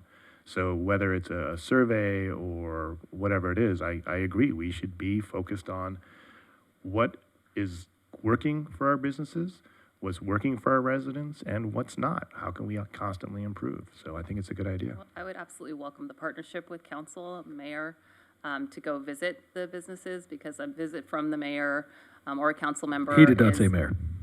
He didn't say mayor. Well, I added that. I'd like to amend the record to include mayor. But I think that goes a long way and actually farther than a survey where you actually select a group and maybe try to set a goal for the year. We'll do 100 visits this year or whatever the number looks like. I think that would go a long way with business retention. All right, last thing I have to add here, since this is my item. There's two things. One is that we want to collect data. There's an objective to collect data and understand why people might want to leave, if they're willing to tell you. Right. They might be more willing to tell you in an anonymous survey, but that's neither here nor there instead of face-to-face. But the other is, part of doing a survey is demonstrating that you listen. Why did I do Mayor's Coffee on Blue Butterfly when one person would show up, typically my mother, was to demonstrate that I was there to listen. That was it. That was my primary objective. And I'd get 5 people when there was a hot topic. But demonstrating that you're willing to listen and take their feedback is 80% of it. So if we're not at least going out in a methodical way to our businesses and residents once a year, not Net Promoter, but some other way to solicit their input, I think we're missing an opportunity. That's it. Any business does that, by the way, multiple times throughout a year. Can I add and maybe accomplish both things? If we're going to put forward a business retention strategy, or at least a business retention operation, I think the instruction is make sure that there's some sort of quantifiable ask in there, a data point gather, polling or survey of some sort. Would that? Yes, like employee engagement survey, you typically ask how long you expect working for this organization. And if you ask the business, how long do you expect to be here? Some of our businesses, if they're being honest, would say 1 to 2 years. Because we know we're going to outgrow this space and we want to manufacture in Tennessee, closer to our fuel source, where it's cheaper, et cetera. But we should know those things. So I think at least one data point, but that's one that sticks out to me. But yes, I would love to have some quantifiables in there as well, a couple at least. And I may request for quantifiable resources to assist with this. Pardon? I may request some resources to assist with this. Yeah, we want you to come back with some kind of proposal. Yeah. No contingency on it. But do we have council consensus as part of the business retention strategy to make sure there's a quantifiable ask in there? Yes. Sure. Very well. But Rock and roll. asking me. Councilmember Boyles, any further things on other comments? No, just say thank you. Mayor Pro Tem. Kind of right on point. I want to thank Jeb Terry from COSM. He met with the mayor, myself, and Barbara. He's got a new beautiful build out next to the L'Oreal building, and we learned about the COSM technology, the relations with sports, and he was very excited to talk about how he can get involved with not just the predominant sport teams we have, but the technology that's working here in El Segundo. And in kind of furtherance of this conversation, I think there's some communication from our building department. If we know someone is moving into town, let's reach out to that new business and just say hi, introduce ourselves and say, we're from the city. If there's anything you need, let us know. Do you need to meet any people in the industry? We know a lot of people we can connect you with. So it was a good meeting, and I want to thank the mayor and Barbara for coming, and Tyler Swanson set that up. So again, this was some outside resident who just happened to know someone who said, would you like to sit down with the city? And we made it happen, and hopefully it leads to further cooperation. But if there was something from the city side, we're doing a large tenant build out, maybe there's an email there just saying, welcome to El Segundo. Would you be available for a short coffee with some council members to talk about how we can help your business? That's it. Thank you, Mayor Pro Tem. A few items. Big thanks to the staff for aiding and abetting the Gundo Gals meetup, which was all these women in space, which was a roaring success with, I think they doubled the turnout that they expected. And it was really cool to see.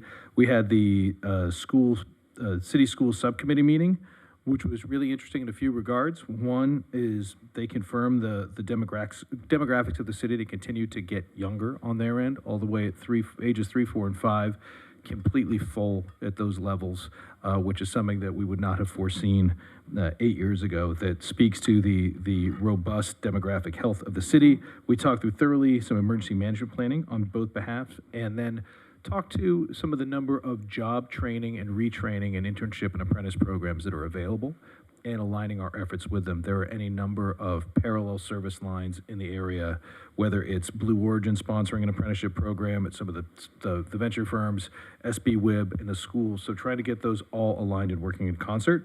But that was a very, very productive meeting with them. Congratulations to El Segundo High School, the girls swimming and girls lacrosse, both won CIF. So perhaps we can invite them and see if we can recognize them either June 2 or June 16 to see if they can come in before they leave on summer break.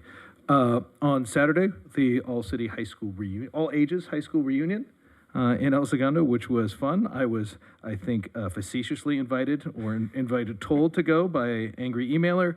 I went just to show them, and it turned out being really fun. And I got to take their entire team picture. We got to speak with the LA Commercial Realtors Association this morning about economic opportunity in El Segundo, and that was very well received. Got to tour Doc Weiler with Beaches and Harbors and show them what we meant when we said that there are continually safety and hygiene issues there. They said, where? And then I told him to squint and look to his right. And it was like, oh, lo and behold, there's people living there. So we think that was productive, and hopefully there are some changes too there. For all of us here, we have a very short notice meeting. We have the Estonian ambassador here tomorrow at 3, if anyone would like to come meet her. And she'll be here, and that is an outgrowth of an economic development event we did with the Lithuanians. We spoke to a UK delegation today at the World Trade Center downtown. They immediately asked about COSM, who's already in discussion with them. Yeah, totally impromptu. There's a huge delegation, like 200 Brits there, all crawling around about aerospace in the area. And they had a very successful Aerospace and Defense Summit at the LA Times, hosted at Nant Studios, which was a glorious location. I mean, just gorgeous. So kudos to them. They put on a tremendous event. Also only had oatmeal raisin cookies, but that seems to be a trend. Just saying. Just saying. City Attorney. Nothing more this evening, thank you. City Manager, who I Yes. assume also hates raisins. Yes, Mayor, just real quickly on a number of Hyperion items. Again, Public Works staff did attend the latest community forum held by Hyperion on May 14th at our public library. Representatives from Hyperion, the Sanitation District, and roughly, a dozen community members did attend the meeting. Discussion topics included Hyperion operations, some of their current projects, obviously ongoing odor complaints, and reports from residents regarding a recent uptick in mosquitoes again. With that in mind, our Public Works staff did coordinate with Vector Control to bring them out again regarding this renewed mosquito activity, and they've been extremely helpful once again. They conducted house-to-house mosquito surveys on the west side of town, and fortunately, there were no substantial breeding sources identified. So I think while we received those emails and phone calls, Vector Control was on it very quickly, as was our staff, to get out there and do the door-to-door visits and identify that there really were no sources for the mosquitoes. Speaking of odor complaints, there were approximately 21 odor complaints received since our last council meeting. Also, no notices of violation. And then finally, we did receive the Hyperion's weekly update regarding all of their abatement activities. So they're at least they're keeping us apprised of what they're doing. I think, they are trying to stay on top of it themselves. And then finally, they did notify us that they had a temporary flaring activity on May 8th between 4 a.m. and 10 a.m. And again, they were helpful in letting us know in advance that was happening. That concludes my report. Thank you. City Manager, they also now have a new acting director. General manager, yes. General manager. Yes. Do we know who that is yet? I do. I have her name, and I was going to reach out to her just last week. So I think every 6 months we're going to see that. I think until the new mayor or new slip there, but whoever the mayor is in Los Angeles, I think they may let this run until that point. Do we have any sense if it's a technical person or if it's a political appointee? It's actually someone from their accounting department. Yeah. Who is going to ask us for, another 25% fee increase? This will go over very well. They're reaching deep into the organization now for acting directors. Speaking of, by the way, we have we'll be voting on the rate increase on the LA County side tomorrow at sanitation. It's anticipated to sort of sail through, but again, that is an annual cost per user of less than $400, so less than half of what the city of LA asks. And also we have Medal of Valor on Thursday, Medal of Valor luncheon. Anything else, City Manager? No, Elias did just give me the name of the new person, Sarai Bada, B-H-A-D-A, who now is the acting general manager, and as I said, she's from the accounting department. Very well. All right, and with that, at 8:17, we are adjourned.